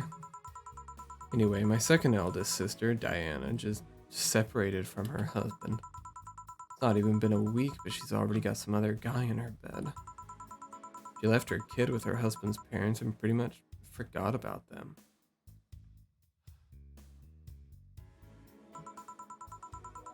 Never mind the fact that they need to go to school and all that. Damn. Diana's life has always been messy, but these days she's really making it big. She wants time for herself to live her life. She didn't think about that when she married the guy at 20. She didn't think about that when marrying a guy she had only known for like 3 months. You should take your own advice. Hey, I'd never marry someone who could catch my attention so quickly, okay? Sure, there was that one time when it almost happened, but I blamed the Dame Stadium kiss scam. Kiss scam? I was going out with a guy my little sister introduced to me. It seems he was her friend's brother or something. We went out a couple of times and he invited me to a basketball game. The mood was nice, but then later the kiss cam focused on us and instead of kissing me, he proposed. I almost got caught in the mood and accepted. So I take it you rejected him in the stadium? On the fucking kiss cam?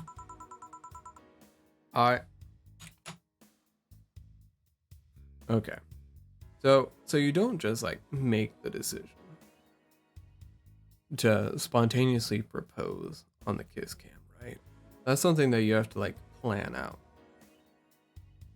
with the venue or whoever's in charge of running the stadium cameras, right? We went out for like 3 weeks. Oh no, maybe he wanted to get in my pants with the old sex on the wedding night line. But I honest to God can't understand why he thought it'd be a good idea. Sounds too convoluted, you know. Proposing and waiting for the wedding night just for sex.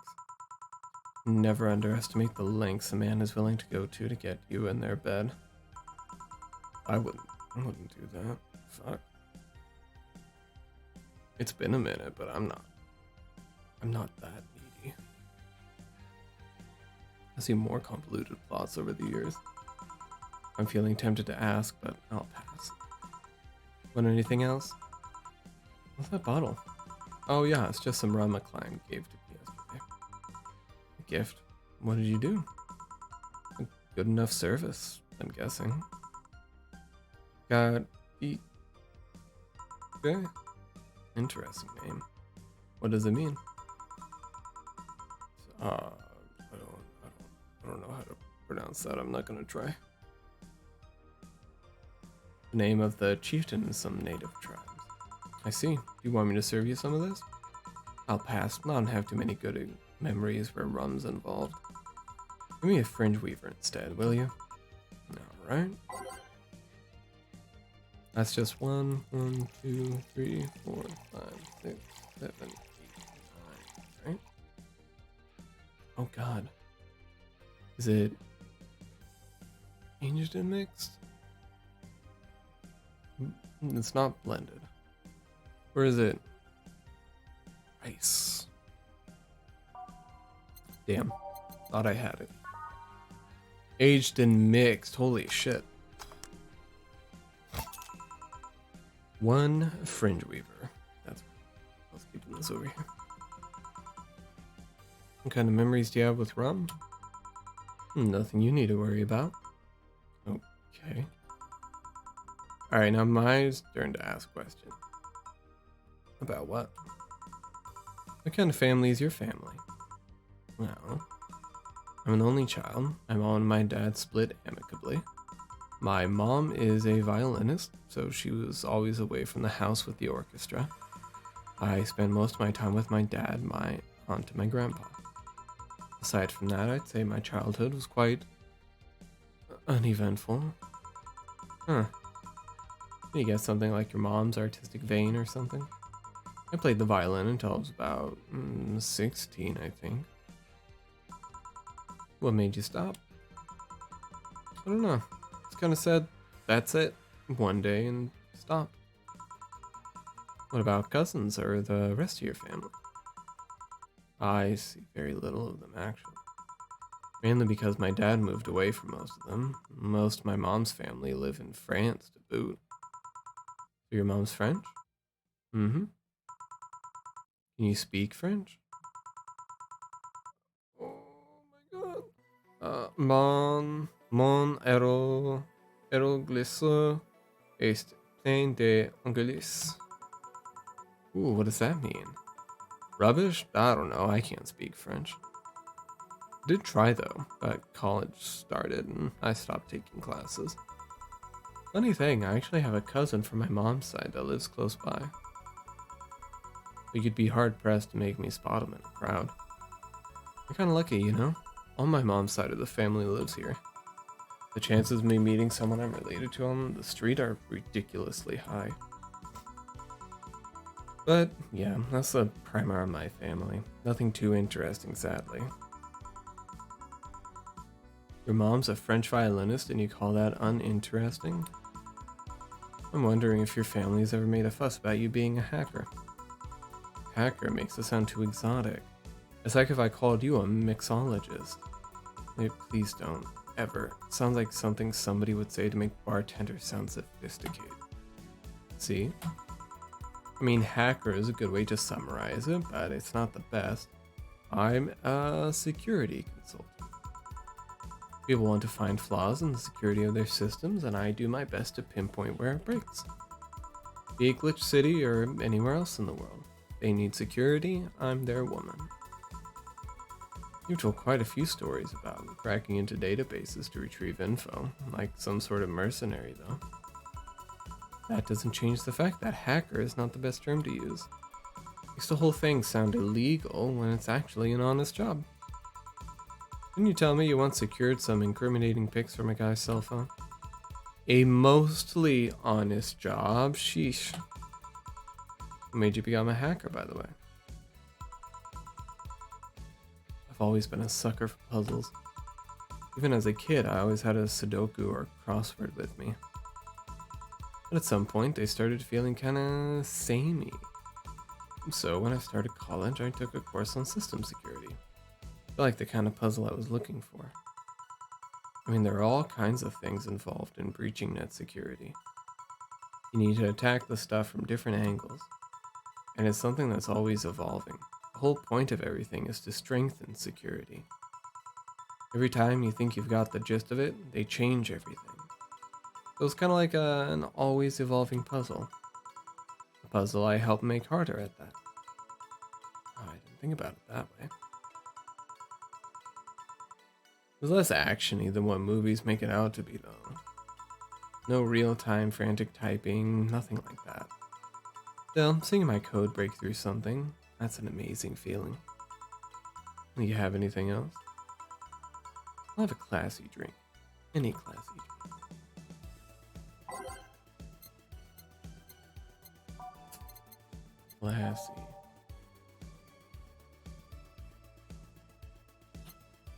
I know what I'll do.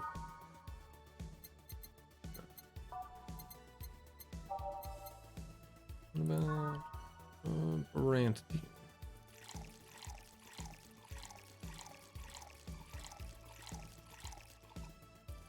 Age mixed stop. Perfect. Sweet, classy, happy. Bravo, you made me very happy. Ooh, I guess. You know, sometimes I feel you know me better than all the guys I've been with. I feel compelled how many guys you've been with. We're talking about serious, long-lasting relationships. Just a handful. Casual dating and one-night stands, on the other hand. I do that. Why go through so many people? Hey, it's not like I take every guy I see to bed. What do you take me for? You know what I mean. Yeah. That's something I don't have an answer to, actually. Maybe I'm just a romantic that loves having someone to cuddle with. Maybe I just get lonely. Maybe there's a deep-seated psychological reason behind it all. Maybe I'm just horny. Why not all of the above? Whatever the case, I just kind of feel like it's a quest I shouldn't give up yet. Well, it's not like I'm too different. Until recently, I too had a streak of one-night stands. Really? What made you stop? Reasons? What is it? Tell me. Maybe later. It's time for my break. Come with me. Huh? Why? Can't I stay here away from the cold? I don't trust you. You could fit a bottle between those tits of yours and nobody would know. Why not just say please come and let's keep talking at the back of the bar? You got the message. Now come. Guide me then. So I'm taking my break. Call me if anyone comes in. Sure. Oh, this is a very blue screen. Jesus.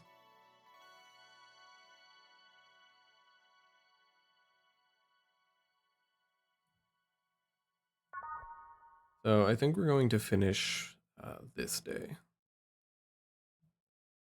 and call it.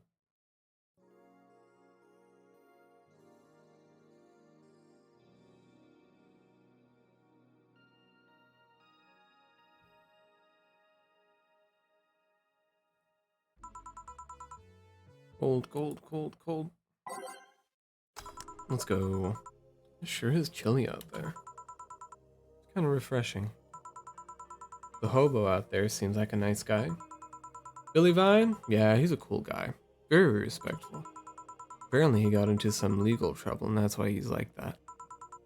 Really? He could also just be a very nice crackhead though. Yeah. So, are you gonna tell me? What? Why did you stop having one night stands? I started working here. I don't know, after I started working here, I felt like I didn't need to do that anymore. Maybe I was just lonely. how cute. I also got fed up with everyone complaining about me smoking on the bed. You're gonna burn the bed with that. Yeah. If you ever need a hug, just let me know. You don't need one night stands for that. You left me thinking though. What's your thing? Fetish? You strike me as the kind to have an overpower fetish of sorts. You want to feel totally swayed by someone. Have consensual yet forceful sex with your partner. Did I hit a bullseye? You have quite the imagination, girl. Dorothy, let's go! Dorothy.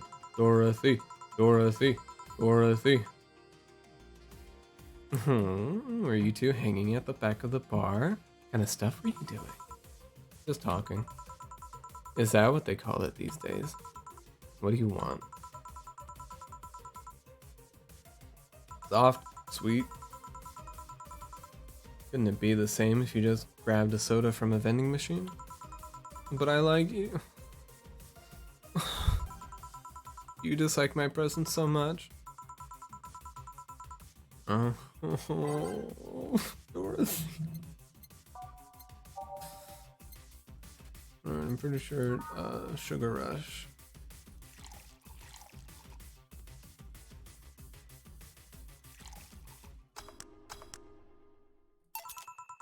Here, like you asked. See, you don't get this kind of treatment from vending machines. Unless you're Lawrence. But he has this weird idea that good service is the same as selling lukewarm cans of cola. Lawrence? A friend of mine. He's a vending machine. Oh. Oh, but how impolite of me. I'm lovely and my name's Dorothy. Dorothy Hayes, nice to meet you. Oh, I'm Alma. The pleasure's mine. Dorothy, you say? Yep. Why? Nothing. I guess I've heard about you before. Really? What kind of stuff? Tell me. Mostly about your, pluckiness. Here I was, thinking it was because I'm a sex worker. So much for trying to be subtle. Hey, I take pride in my job. Otherwise, I wouldn't be doing it. Isn't it dangerous? I know how to take care of myself, thank you very much. Where do you work, Alma? I'm a hacker. Really? A full-fledged hacker? Not the kind that sees a computer logged into some account and says that's hacking, right? Oh, of course not. I've always been curious about how being a hacker works. Do you just start typing really fast while waiting for something to happen? No. I can explain, but I don't know if you'll get it. We won't know until you try, right? Last time I said that, I had to jam a plastic replica of a halogen light bulb up a grown man's ass. It was a success. Okay then, let me try to explain in general how it works. Let's say I have to retrieve information from a company's database. Alright. First, I do some research on the target OS, servers, how the information is stored, and all that. There have been a couple of occasions where I had to go in blind, but they're the exception rather than the rule. First, I secure things from my side. I start working behind proxies, websites, and through other more vulnerable computers I find on the way. After that, I start testing the networks. I go through the basic protocols, try known exploits as long as they don't trigger any alarm. Once I've tested the ground, the fun starts. I go through all the security protocols and look to bypass them. Sometimes I have to look deeper into the code for the password itself. I see. Then when I'm finally in, I go and retrieve user privileges. After that, I go and try and become a super user and get what I need. How do you do that? Well, there are a couple of ways. I can use a pre-made program to hack into an already existing account. I can use info somebody already gave me, but the usual way is using a buffer overflow. What happens next? What happens next? I create a... create a backdoor in the system before leaving and covering my tracks. I can't. I can't handle it anymore. Alma, hack me. Hack me like you've never hacked anything before. Eh? Make my buffer overflow, create a backdoor in me, escalate your use of privileges, find flaws in my security. I got carried away. No shit. Oh, not me. Alright, thank you for the raid. Let me...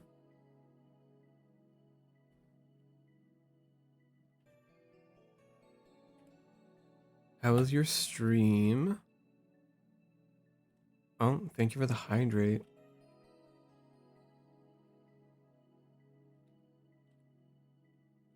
I will do that in a moment.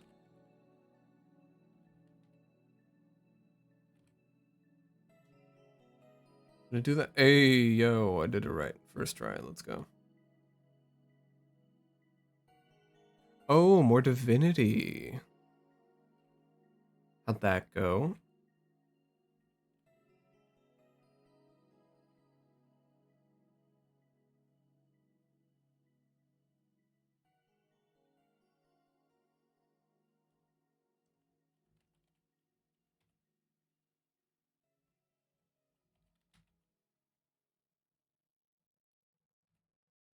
Oh no. I did both. Let's fucking go. Holy shit, I'm cracked. Sorry, sorry. It's fine. So I just gotta do some grinding to get it sorted out. But hello Raiders, my name is Evrachin, Bard variety streamer, and we're playing Valhalla. My favorite game. One of Best Girl. Almost pretty good too.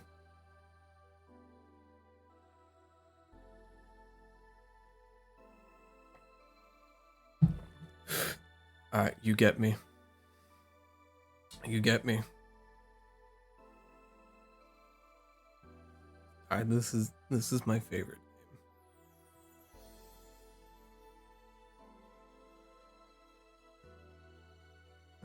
game. Did I read this line? Also, full disclosure. My female voices leave something to be desired.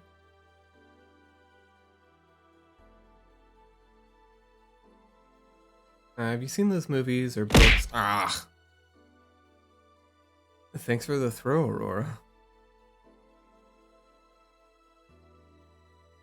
Where a couple does something like paint a picture or cook, but they make it sound like they're having sex instead. Dana is mine. Oh yeah. Yeah, Dana's so fucking cool, holy shit. Suggestive scenes, yeah.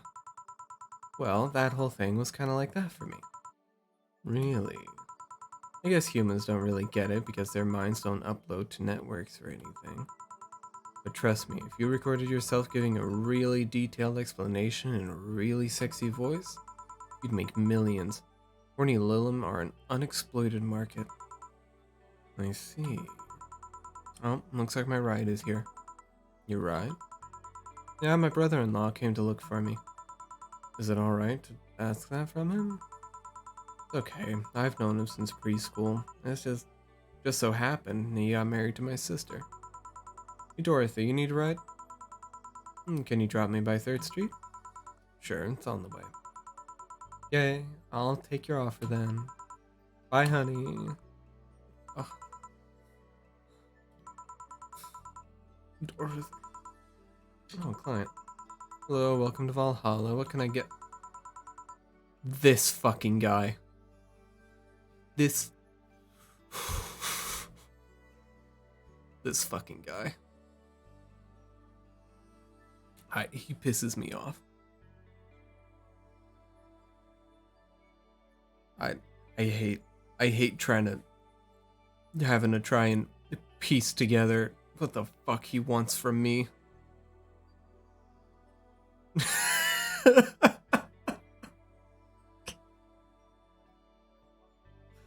Oh, he kind of does. Such a small yet comfortable place. Truly an oasis of spiritual drinks in the midst of the suburban desert. A place where lost and corrupt souls can gather to forget their troubles for a while. A nest where everyone from the most pathetic scum to the vilest trash junkie can just sit to kill their insides.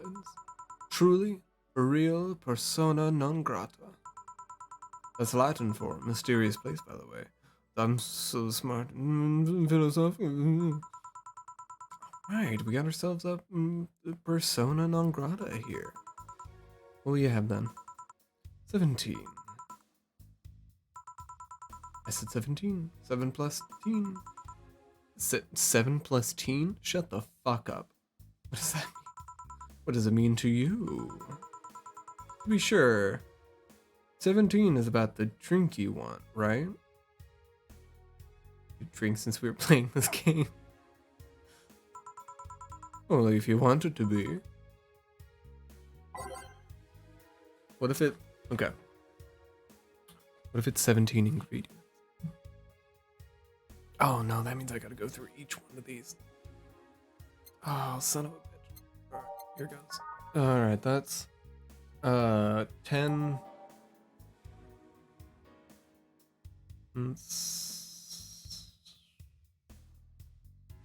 And is 17 I knew it. Alright, and then 7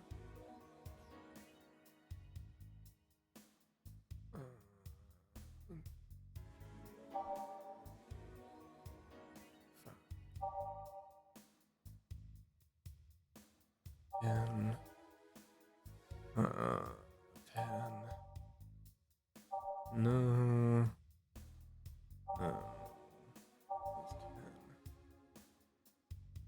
frothy water. Oh, that's right. I hate this guy because of this. His orders are fucking cryptic. I hate that shit. Just tell me what you want, man. Fuck. That's 13.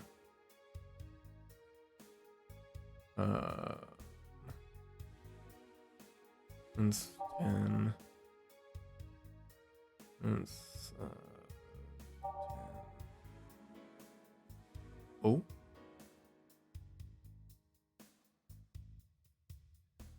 No, that's 18.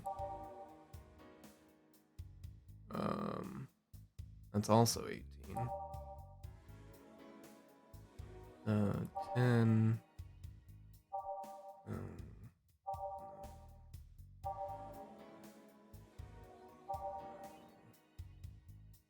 Four of each ingredient, that's 20.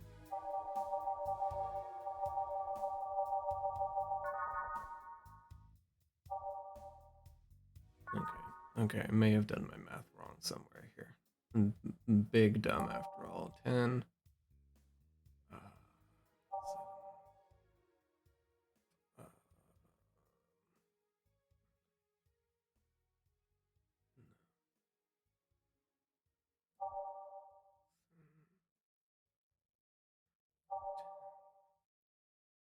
No.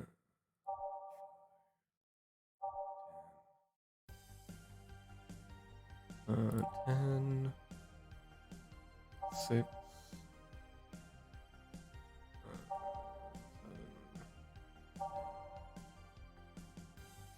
One of each.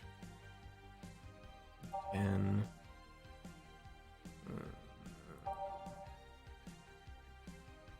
What was this one? 6 or 7. 7, 4, 2.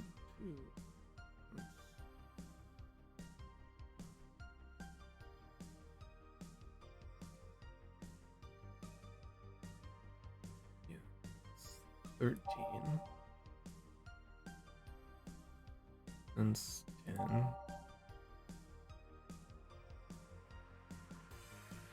That's 9. 5, 10. That's 18. 5, 5, 2, 3, 3. That's also 18. 10. 3. 3. What's it?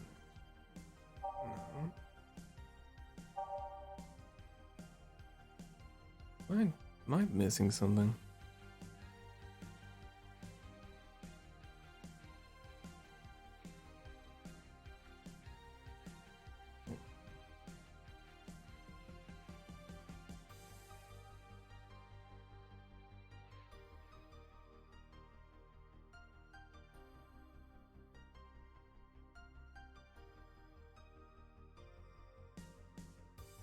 Hmm.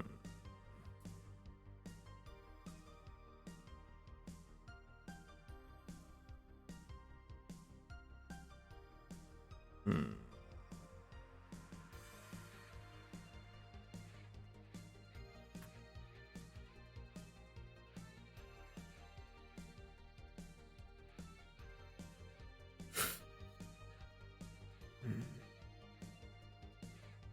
Ooh, with an appropriate drink. What's your appropriate drink?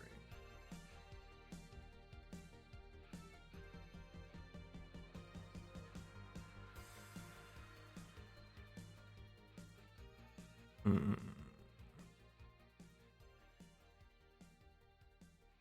Ever. Aurora, yes.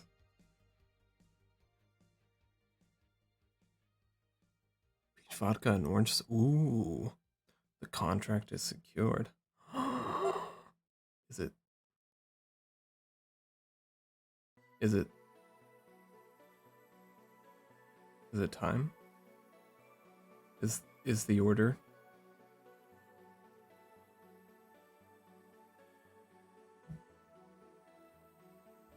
Is everything going through?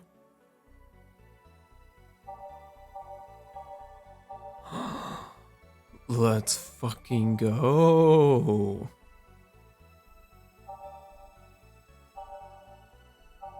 Okay, so you know what? I'll find something with optional Karmatrine. Just work from there. I'll get something that's got a lot of other stuff in it. Then add enough Karmatrine.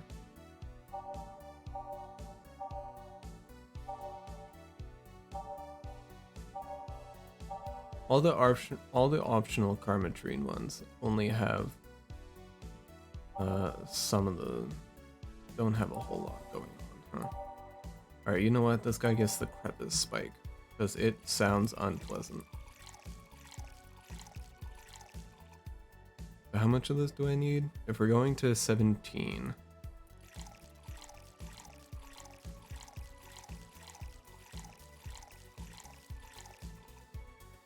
I hate it.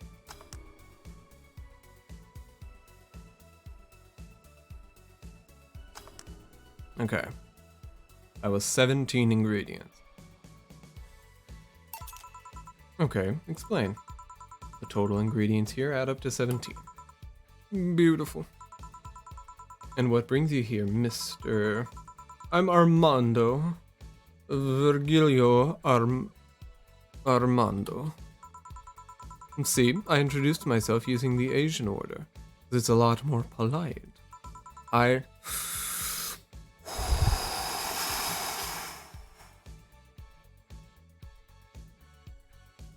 stressing me out. And I came here looking for an otherworldly experience. I was passing by and I saw this place was called Valhalla. I want to see the souls of resting warriors, the wounded spirits of noble souls. Shut the fuck up. The golden hall full of never-ending banquets, the lively Valkyries looking over them. We have some arcade machines on the corner. No, no, no. You're taking me too literally. You see, I'm being poetic. I'm giving a mystical air to a mundane affair. I wanted to see drunk people. I wanted to see waitresses and food. I wanted to see the bar in all its decadent glory. Well, you're out of luck today. Today's been quite the slow day. Not that I'm very surprised, given how things have been going in the streets, though. Humans are a nasty bunch, that much is true. Making a ruckus, coming at each other. That's to be expected from the only mammal to kill its own. Motherfucker. I'm no zoologist, but I'm pretty sure that's not the case. Oh yeah, then give me an example. Not zoologist, bartender. Like I said, I don't know exact details, I just know that isn't right. If memory serves right, once a lion takes over a pride, every cub born from another lion is killed or something. Takes over a pride? You can't take over pride. Pride isn't a tangible thing. You need to stop making things up, not zoologist bartender. But going back on topic, do you know what the number 17 means? Yeah, you just said it's 7 plus teen. The atomic number of chlorine. No, and Chloe is a name, not a number, you know.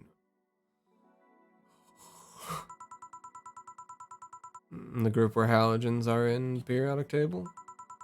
Stop making up words like halogens and periodic and table. Okay, then I give up. 17 is us. Every human has 17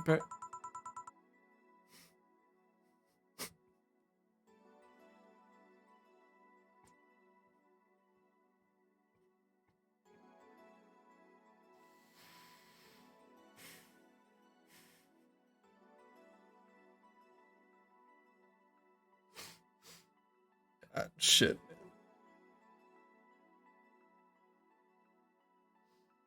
I don't know, man. That might be your problem. I don't know. It's 23. What is? Humans have 23 pairs of chromosomes, not 17. Well, they're both primal numbers, so it's the same idea. Primal. Primal! Do you want anything else?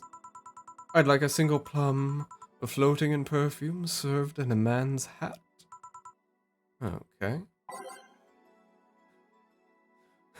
You want that plum, floating perfume, and son of a bitch.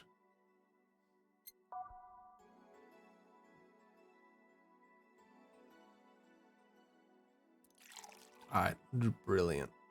Absolutely brilliant. Plum fume. Absolutely brilliant game. Aha, you didn't. Wait, you did. Enjoy. I will. I'll drink this. Perfume. Do it, bitch. Paid $500 for it. Drink it. Yeah, that'd be silly. You win this round, bartender. Hey, bartender, have you ever thought about death? All the time. What's it to you? Lap it up. Oh. What if we're already dead? Both of us. What? What tells you I even existed before I entered that door? How can you assure me that this reality is real and we are not in fact in heaven or hell all along? Or in Valhalla? What if everything up to this point is just some stupid story written by an unemployed 20-something in his room? I could punch you to make you feel reality. It's all a cyberpunk bartender action simulator. I don't care about any of that, actually. This reality's real for me, and that's all that matters. Such a close-minded way of seeing things. You need to get away from the factual facts. Open your mind to things beyond your reach. You'll never reach enlightenment if you don't start. Habanera started. It means the twilight of the gods in German, by the way. Well, you're on your own, bartender. Enjoy your new world order. What? A couple of nearby cars exploded, it seems. Oh, hell. Let me take a look out the window. Be careful.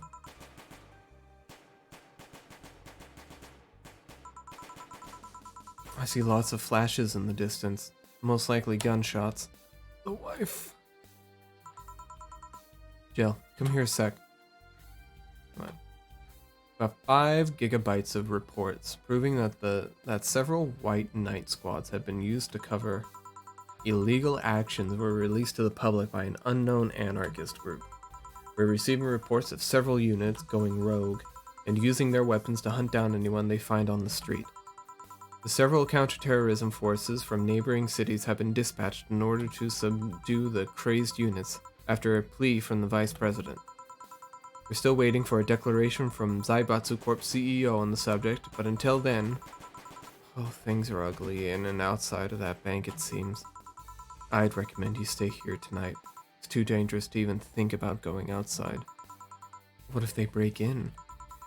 They won't. Even then, the bar has quite the security system.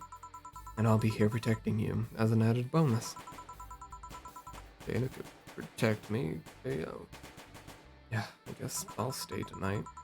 Which is a spare mattress I have. Do you mind sleeping in my office? No, I guess it's fine. Good. Let's hope everything gets solved by the morning. I'll have Zankotu on hand just in case. Metal bat with nails? There's nothing it can't bash. Say, kill, 4. Hope everything's better by tomorrow. Oh. Dana's too good to us.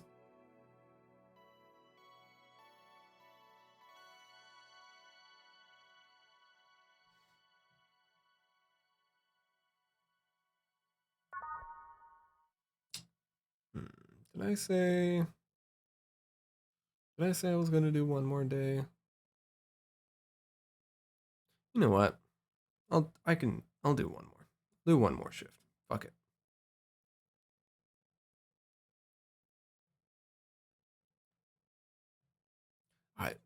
For real. Snap me like a twig anytime.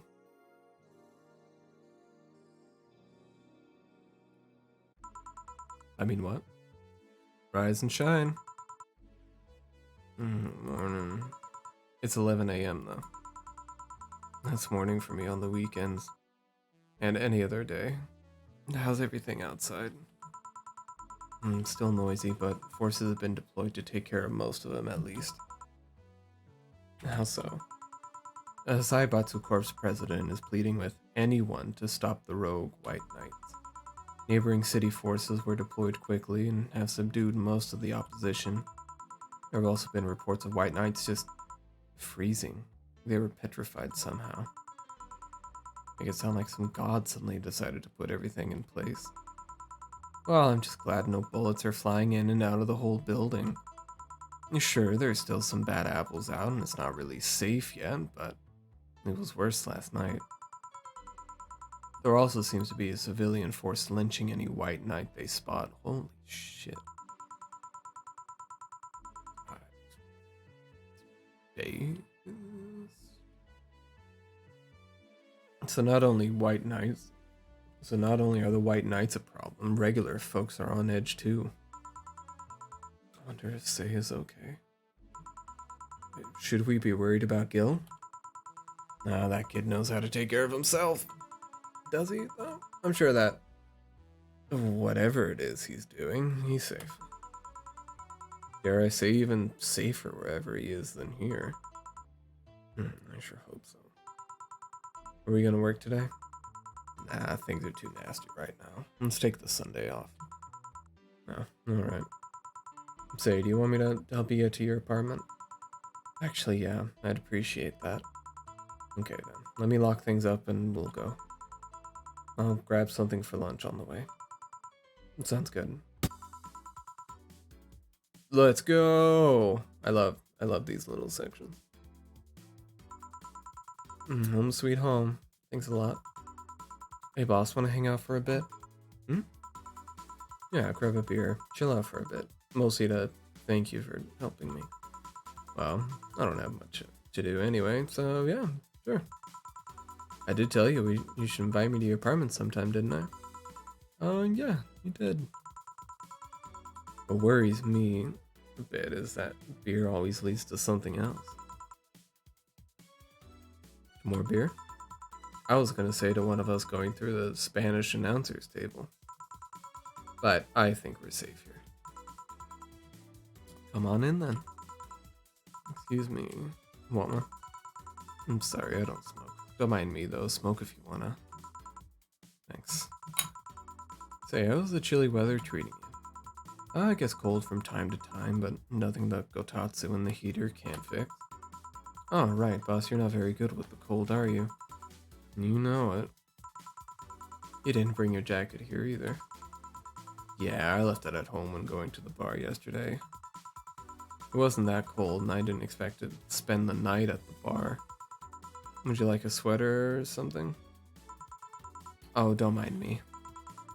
I insist. I have this hoodie from some time ago, and it was too big for me. Why buy it then? It was dirt cheap. Right.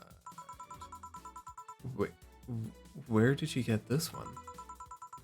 Don't know, some flea market ages ago. Why? Nothing. It's just like one I had many years ago. What happened to it? Too much use and just ripped. I see. You can keep it if you want. I never use it anyway. We'll see. Come to think of it, how old are you, boss? I'm eternally 17. Fair enough. 17 plus how much? Oh look, it's Maureen. 17 plus I'd have to cut your tongue if you knew. Alright. Let me go change into something more comfortable. Take your time. Cat.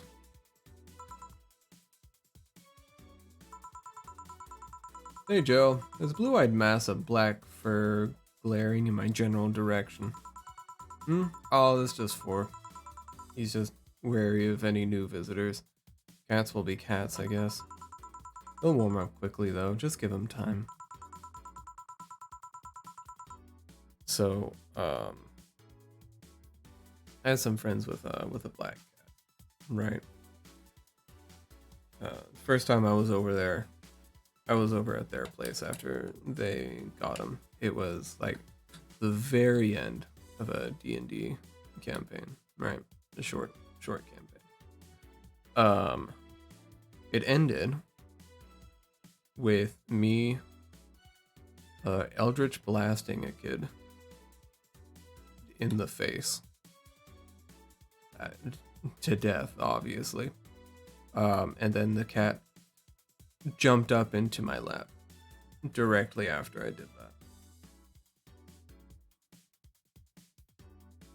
I don't know if it was I don't know if I was the weird one there or if the cat was the weird one. But you know, hard to tell sometimes with cats. Blue eyes on a black cat. You usually have green. Yeah, weird, huh? At first I thought they were like that because he was small, but they never changed. Do you have any pets, boss? Back at home we had a bear. What? Oh, good old Bosco. Kept intruders away better than any dog. Right. Oh. That's a beautiful picture.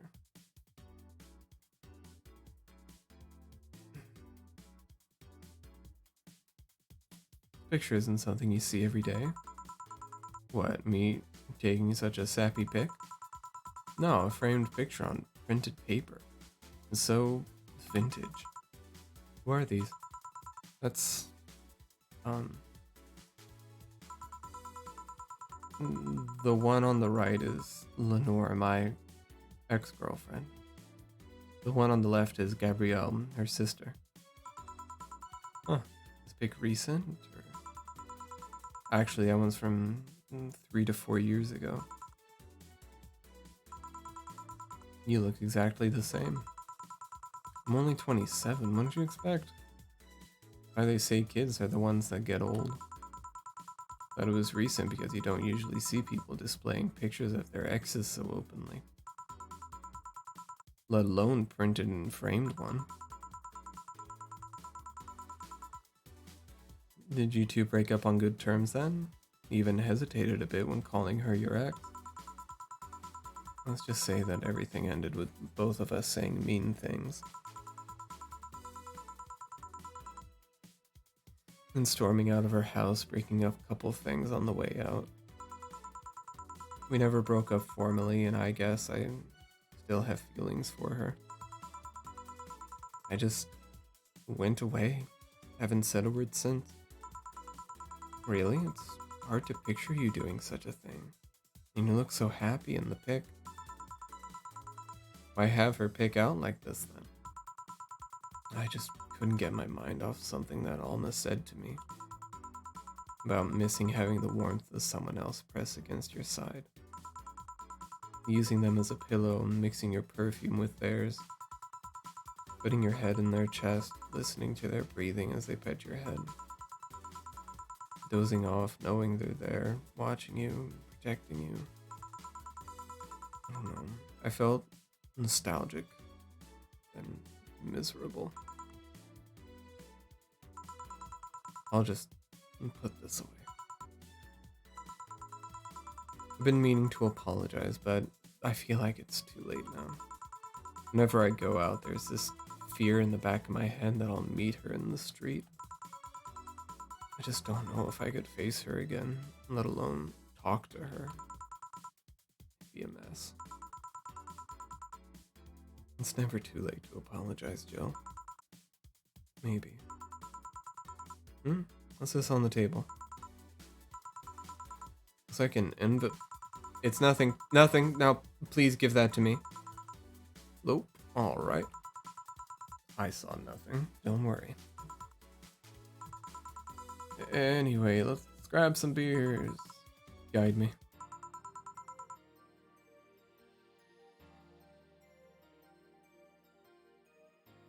Well, I got some whoops news, Jill.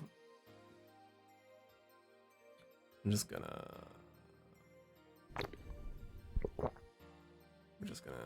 have the beer.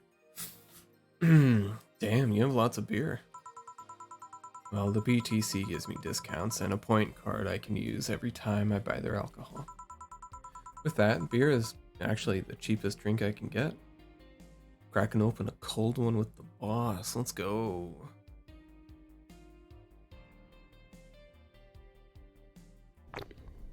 Let's go. Is there any difference between the drinks at the bar and these? The drinks at the bar are more addictive, flavorful, and also stronger than the ones they sell in stores. Besides, the one in the bar is more of a double IPA.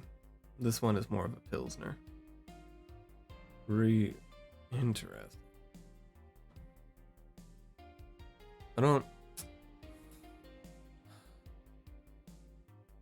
There are too many IPAs.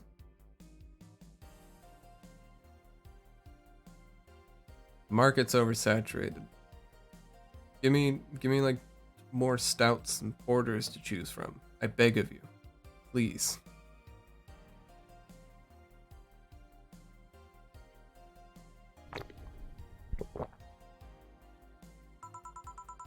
In English, please. This one's lighter in color and lighter in flavor. I don't know. It doesn't taste like lighter to me. This one made with that.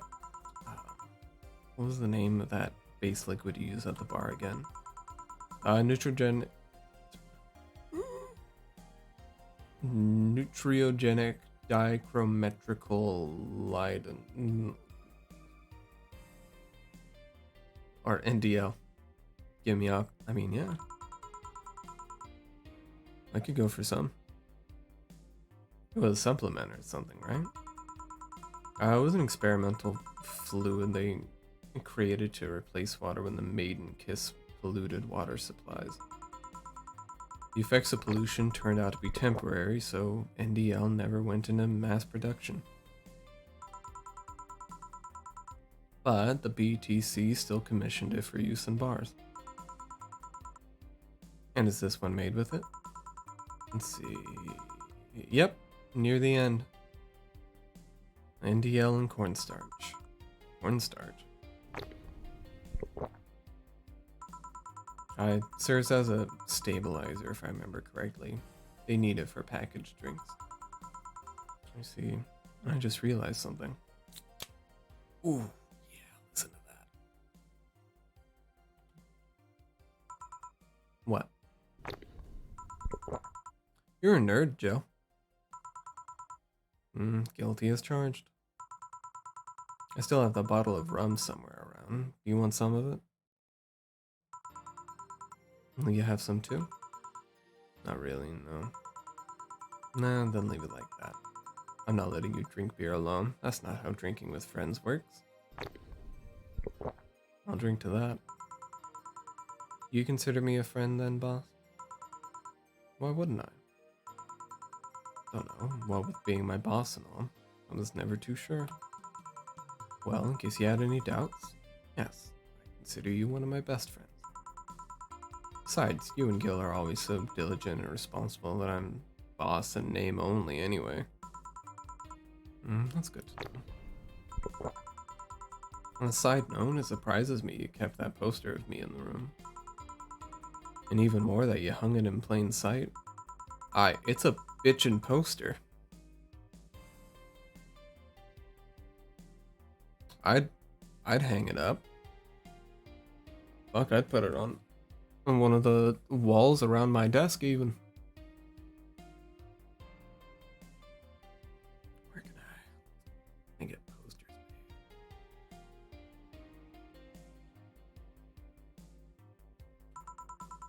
Does it make you uncomfortable? And if it doesn't make you uncomfortable, why would it make me uncomfortable? It's my own face. Still wondering why you did it though. Aside from filling an empty spot on the wall, I don't really know. I thought it was funny too. Coat's not for it. No, definitely not. It's like if someone gave you a dildo-shaped trophy or something, and you had it there as a conversation starter. Although no one comes here anyway, so it's kind of pointless. What? No steamy nights of passion? Listen. Not since a year ago, I think. And I'd rather not talk about what happened then.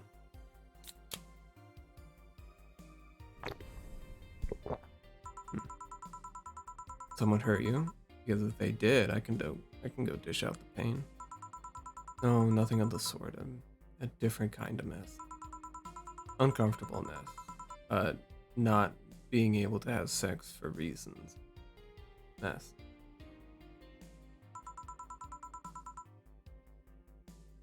Glad to know you have my back, though. That's what friends are for. Wait, you talk about the poster and compare it to having a dildo-shaped trophy. You just call me a dildo face? That's what friends are for. Joe, where'd you get that black 4-ball? Well, as with any black cat or house cat in general, he's actually a stray. I found him in the alleys near the building, not long after I moved here, I think. That's actually how I got like 2 of my cats. They were just kind of there one day.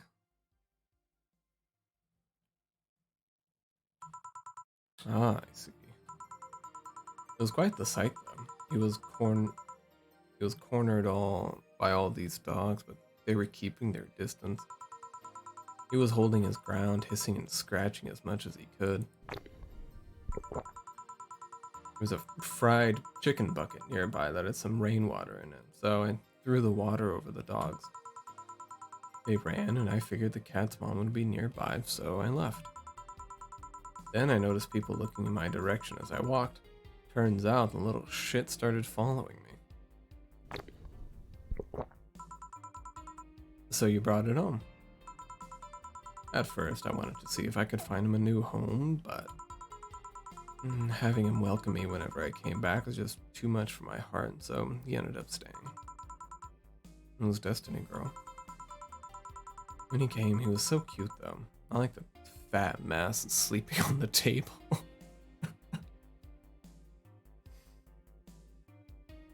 Hey, you're not a spring chicken yourself, you know.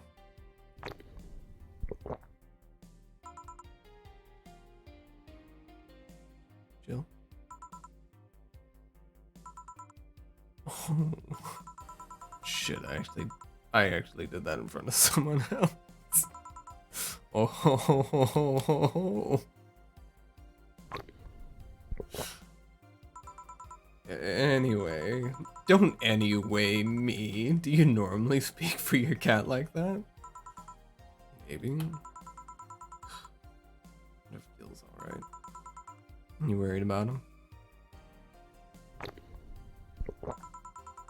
You make it sound like I'm some emotionless robot.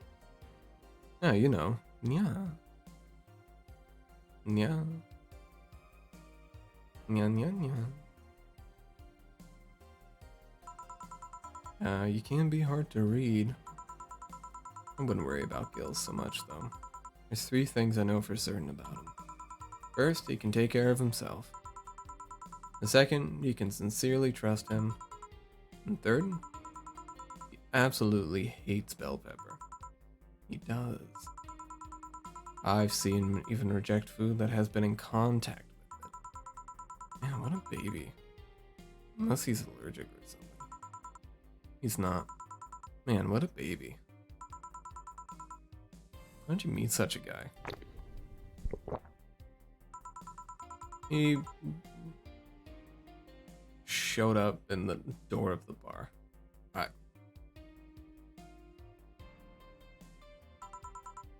That's what I thought. That's what I thought. He... what? Oh, it was shortly after the whole incident with Robert and the levitation potion. Right, levitation. It was a slow day and he just showed up at the bar. I offered him a drink, but he said he didn't have money on him. I couldn't leave him alone, so I pretty much gave the drinks for free. And after a couple, he broke down crying. Huh? I don't know what he did, but he was really regretting it. He wanted a second chance or whatever, and I told him if he could wash himself, I'd find him a job. And I'll be damned, he looked totally different the next day. Man. Tried and failed to find out anything about him, so I decided to take him at face value. I'd judge him from what he did as an employee.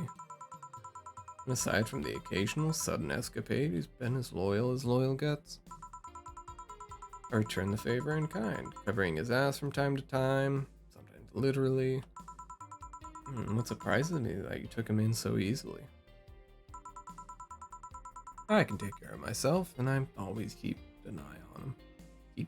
Just gonna ignore that. And besides, after the whole Robert thing, I couldn't ignore someone that desperate so easily. Let's see. Made the bar more lively yourself, you know. Oh god. Push the wrong button, we're good. How so? Wow, what the regulars you've earned, of course. Like that blonde titty hacker. I can't remember her name. Alma? I was gonna say Armitage. Well, she's a nice girl, you know. I don't think she's young enough to be called a girl. Is this the girl who's eternally 17? In any case, she's really lovely. When you hear her speak of her family, she speaks with such love. Her face just brightens up. Makes me kind of jealous that she has such a close relationship with them, to be honest. You have bad relations with your family? Not bad, but I'm not exactly close to anyone aside from my mom, dad, and aunt. But back to Alma, I'm really hoping she finds a nice guy to settle with. I mean, she's so bent into finding one, I can't help but want her to succeed. We'll do one more. Ah, I see. There's also that sex worker robot girl. Her name is Dorothy. She's the best thing to ever happen to them part. Thank you very much. She intrigues me. I've seen lots of sex workers over the years, and she seems pretty giddy.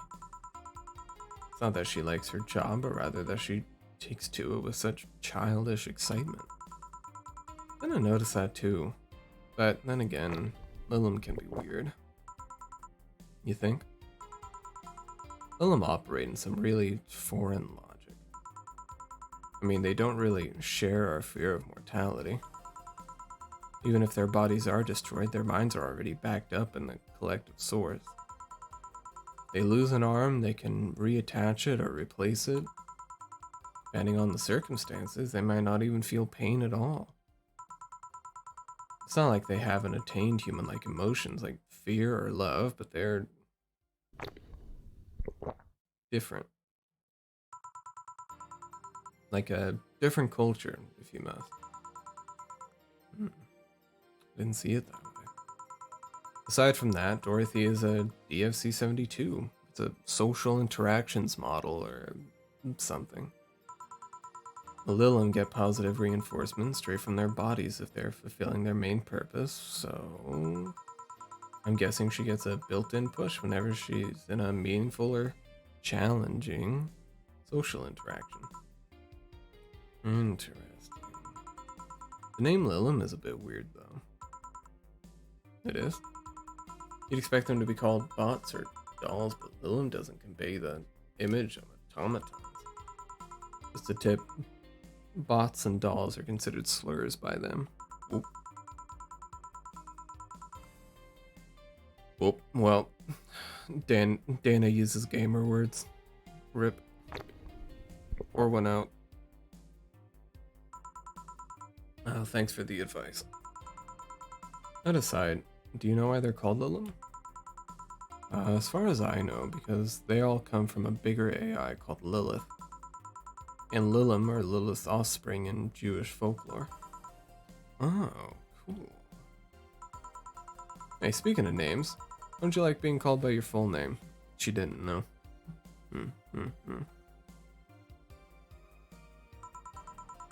I have no idea what you're talking about. Don't act stupid. Back when you first transferred, I called you Julianne, and you almost tore me a new one with your glare. See, like that. It's no big secret, but it's one of those things that feels silly when you say it out loud. Try me. She's gonna need a drink for this. Well, did you ever watch Model Warrior Julianne? Not all of it, but my little sister's a big fan of the reruns. Back when I was in elementary school, I was a huge fan of the show. I ate everything, from the dolls to the costumes to the lunchboxes. It didn't help that it was one of those shows that got strapped literally everywhere. I saw a couple of episodes once. They were really nice. It was beyond nice. The show's about a model who can transform into an armor-clad magic knight. She fights demons born from greed and vanity.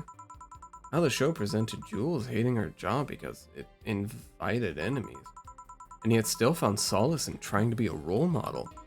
Hell, the main character wasn't a kid. Julianne was an adult that became younger when transformed. I'd say it was a pretty ambitious kids show, even by today's standards. Just the fact that her enemies were literally issues dealing with beauty standards, a body image, challenging as fuck. Ooh, you got excited there. And that's the problem. Back then, I was obsessed with Jules. I sang the songs, dressed like her, could even recite full chapters. And something tells me you still can. That's besides the point. It was nice while I was in elementary school, but then I went to middle school. What a surprise, tweens are jackasses. They went out of their way to tease me about the things I did back then. I don't hold it against Jules. I always hold my grudge against those fuck jobs. Sounds rough. You know, most girls worry about their thighs at that age. I'm sorry, what? That...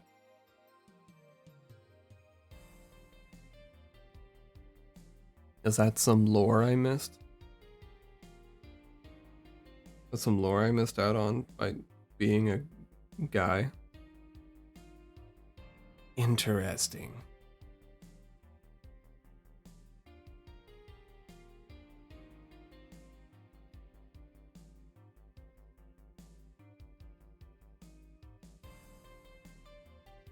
Interesting. Worried about jerkasses singing the theme tune of the show mocking me. Anyways, every time someone calls me Julianne or Jules, I instinctively react negatively. Pavlov would be proud of me. Never talk about it because I find the whole thing too silly in retrospect. Talking about body insecurities? I mean, yeah.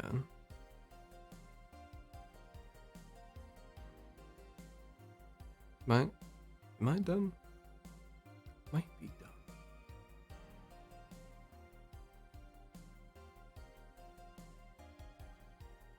dumb. And yet it affects you even today. There's nothing wrong with it though. Actually kind of reasonable. I sure hope so. Come to think of it, what kind of kid were you, boss?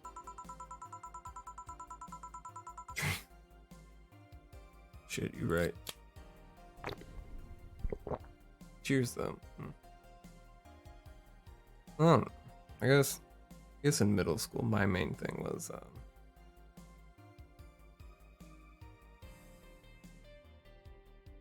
like body hair.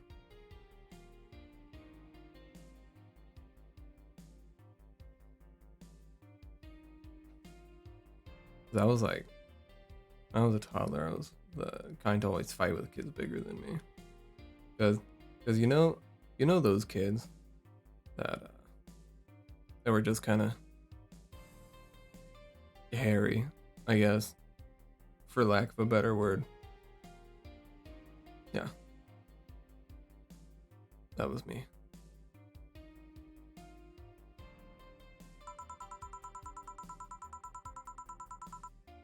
Then puberty happened, and I became the Merriam-Webster definition of shallow jerkwad. Around the time I turned 16, I realized what an idiot I was and went on to become who I am today. And the less I talk about those years from 12 to 15, the better. Same. Fair enough. Joe, what kind of guy was your grandpa? He was rough around the edges. The kind of guy that means well even if he says otherwise. He seemed to have a soft spot for me, though. One moment he was congratulating my dad by berating him a little. And the next he was playing with me. My dad worked a lot and my mom was always traveling, so I spent most of my childhood with him. Can I ask how he died? Out of old age. My dad says his last words were something like, "Fucking scientists created talking mannequins, but they still can't let you upload your brain." Why the question? I'm curious about you. Really curious. I just realized that even though we see each other almost every day, I know very little about you. What you tell me, though, seems your grandpa's personality rubbed off on you a bit. I've heard that one since I was a kid, actually. You know, boss, I'm a bit curious about your circle of friends. What kind of people do you have in it? Keep in mind, you're included in the circle too, so any insults you hurl will apply right back to you. Anyways, I have this friend I've known for a long time, a red-headed, glasses-wearing gun nut called Iris. The one you called for the helmet thing? That one. He's managing a BTC bar in Panama right now, if I remember correctly. He's managing a bar too? I got the idea from her, actually. Called Nirvana. Okay. Fucking...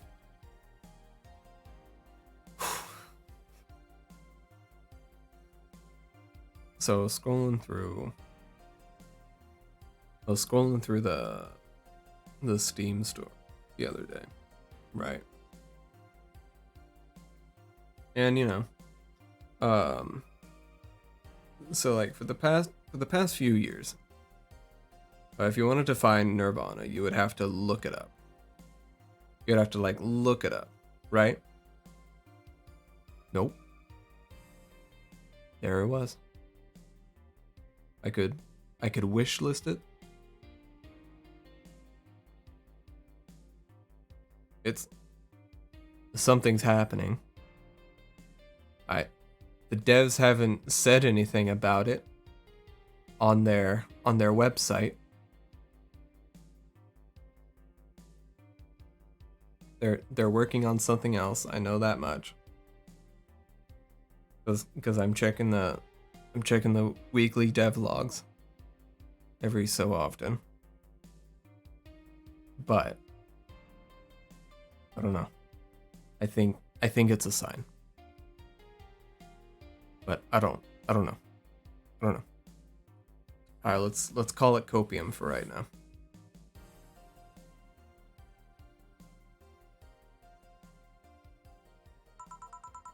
Oh, you should see the people she has to deal with there. Piracy ain't nothing to fuck with. And means it's an annex to another business. What else does she do there? I think the bar was originally her hotel's bar. She moved the bar to its own building somewhere and opened Nerve and B in the hotel instead. Weird decision. I believe she said she wanted a place away from the noisy, rich tourists that go to the hotel. Right. So that bar is her woman cave. Okay. That aside, let's see. Friends. I guess there's also my little sister, but that's a given. Oh, there's also my old partner from when I was in the Neo San Francisco police force. Good old Lexi. She give her a call sometime. Wait, you were in the what? Oh, I've done lots of things, Jill. I spent a short time collaborating with the police force. I've been a wrestler, an MMA fighter, chimney cleaner, lumberjack, pet shop attendant, corporate mascot. Corporate what? I still see my face on some websites from time to time. Anyways, aside from you, Gil, my sis, Iris, and Lexi, I guess there are a lot of people that don't want to see me in harm's way. He's done it all. Mostly because they're the ones that want to hurt me. What about you? I guess I have acquaintances here and there. Back at home in college, I went out a lot. But it felt more like going out was the pleasure rather than the people involved. Been there. Aside from you and Gil, my closest friend since moving here is Alma. Oh, and Dorothy. I mean, sure, there's always 4, but that cat's a hermit that refuses to go out. And he's a cat. Hey, a cat's fine too, Hey boss, what will you do when the bar closes? I don't know. Maybe I'll take a friend's offer of working with her. I was also thinking about going back home and helping with things there. Or maybe traveling a while. Let's see. Oh, but don't worry. Bureaucracy's slow as fuck, so they won't close the bar for quite a while. Better enjoy being there while you can. Yeah, maybe. Will you be visiting me in whatever bar I end up working in? I have a bone to pick with the guy that supervises the bar I'm planning to get you transferred to. I go there even though I have virtually no reason to. With you there, I'll have something pleasant to look forward to.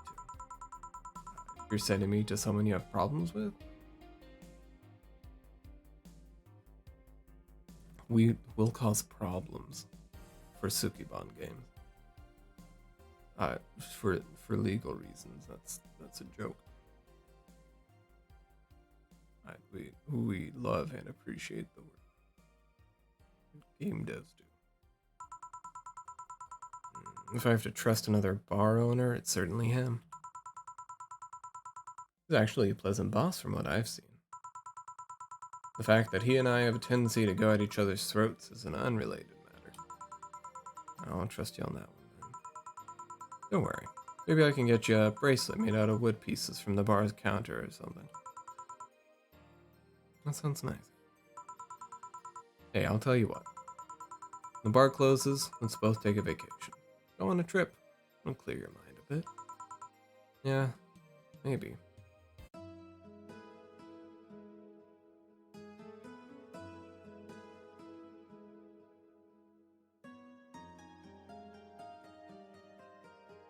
This game is so pretty. Together.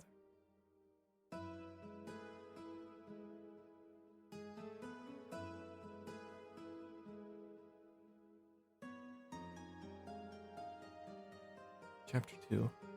Margaret.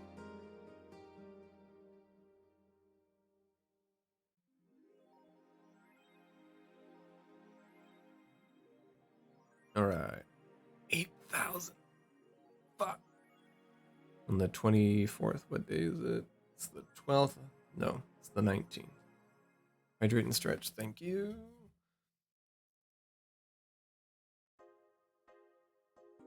Oh god, so I need 5,000 in 5 days. Fuck. I can pull that off.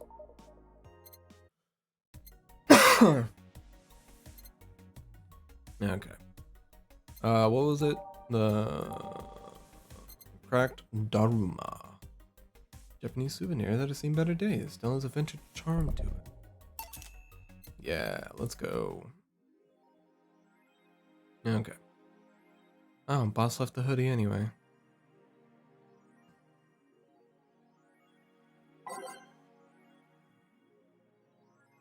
Alright, so we are actually going to...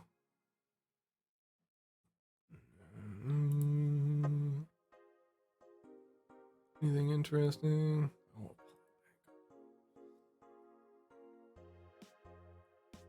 Alright.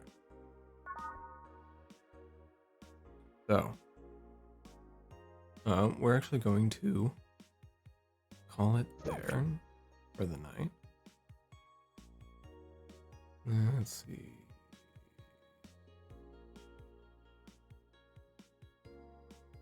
Choto Mate Kudasai.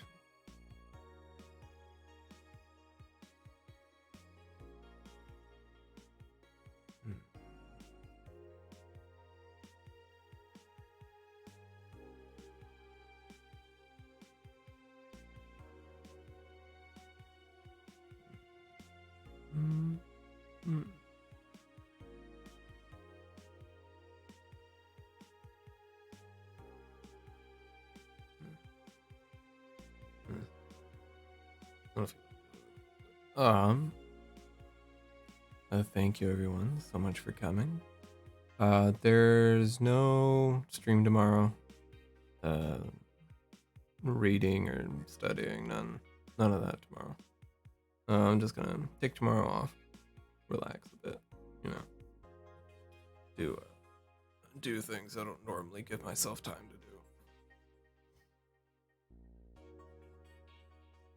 do. I'll try and have a schedule up.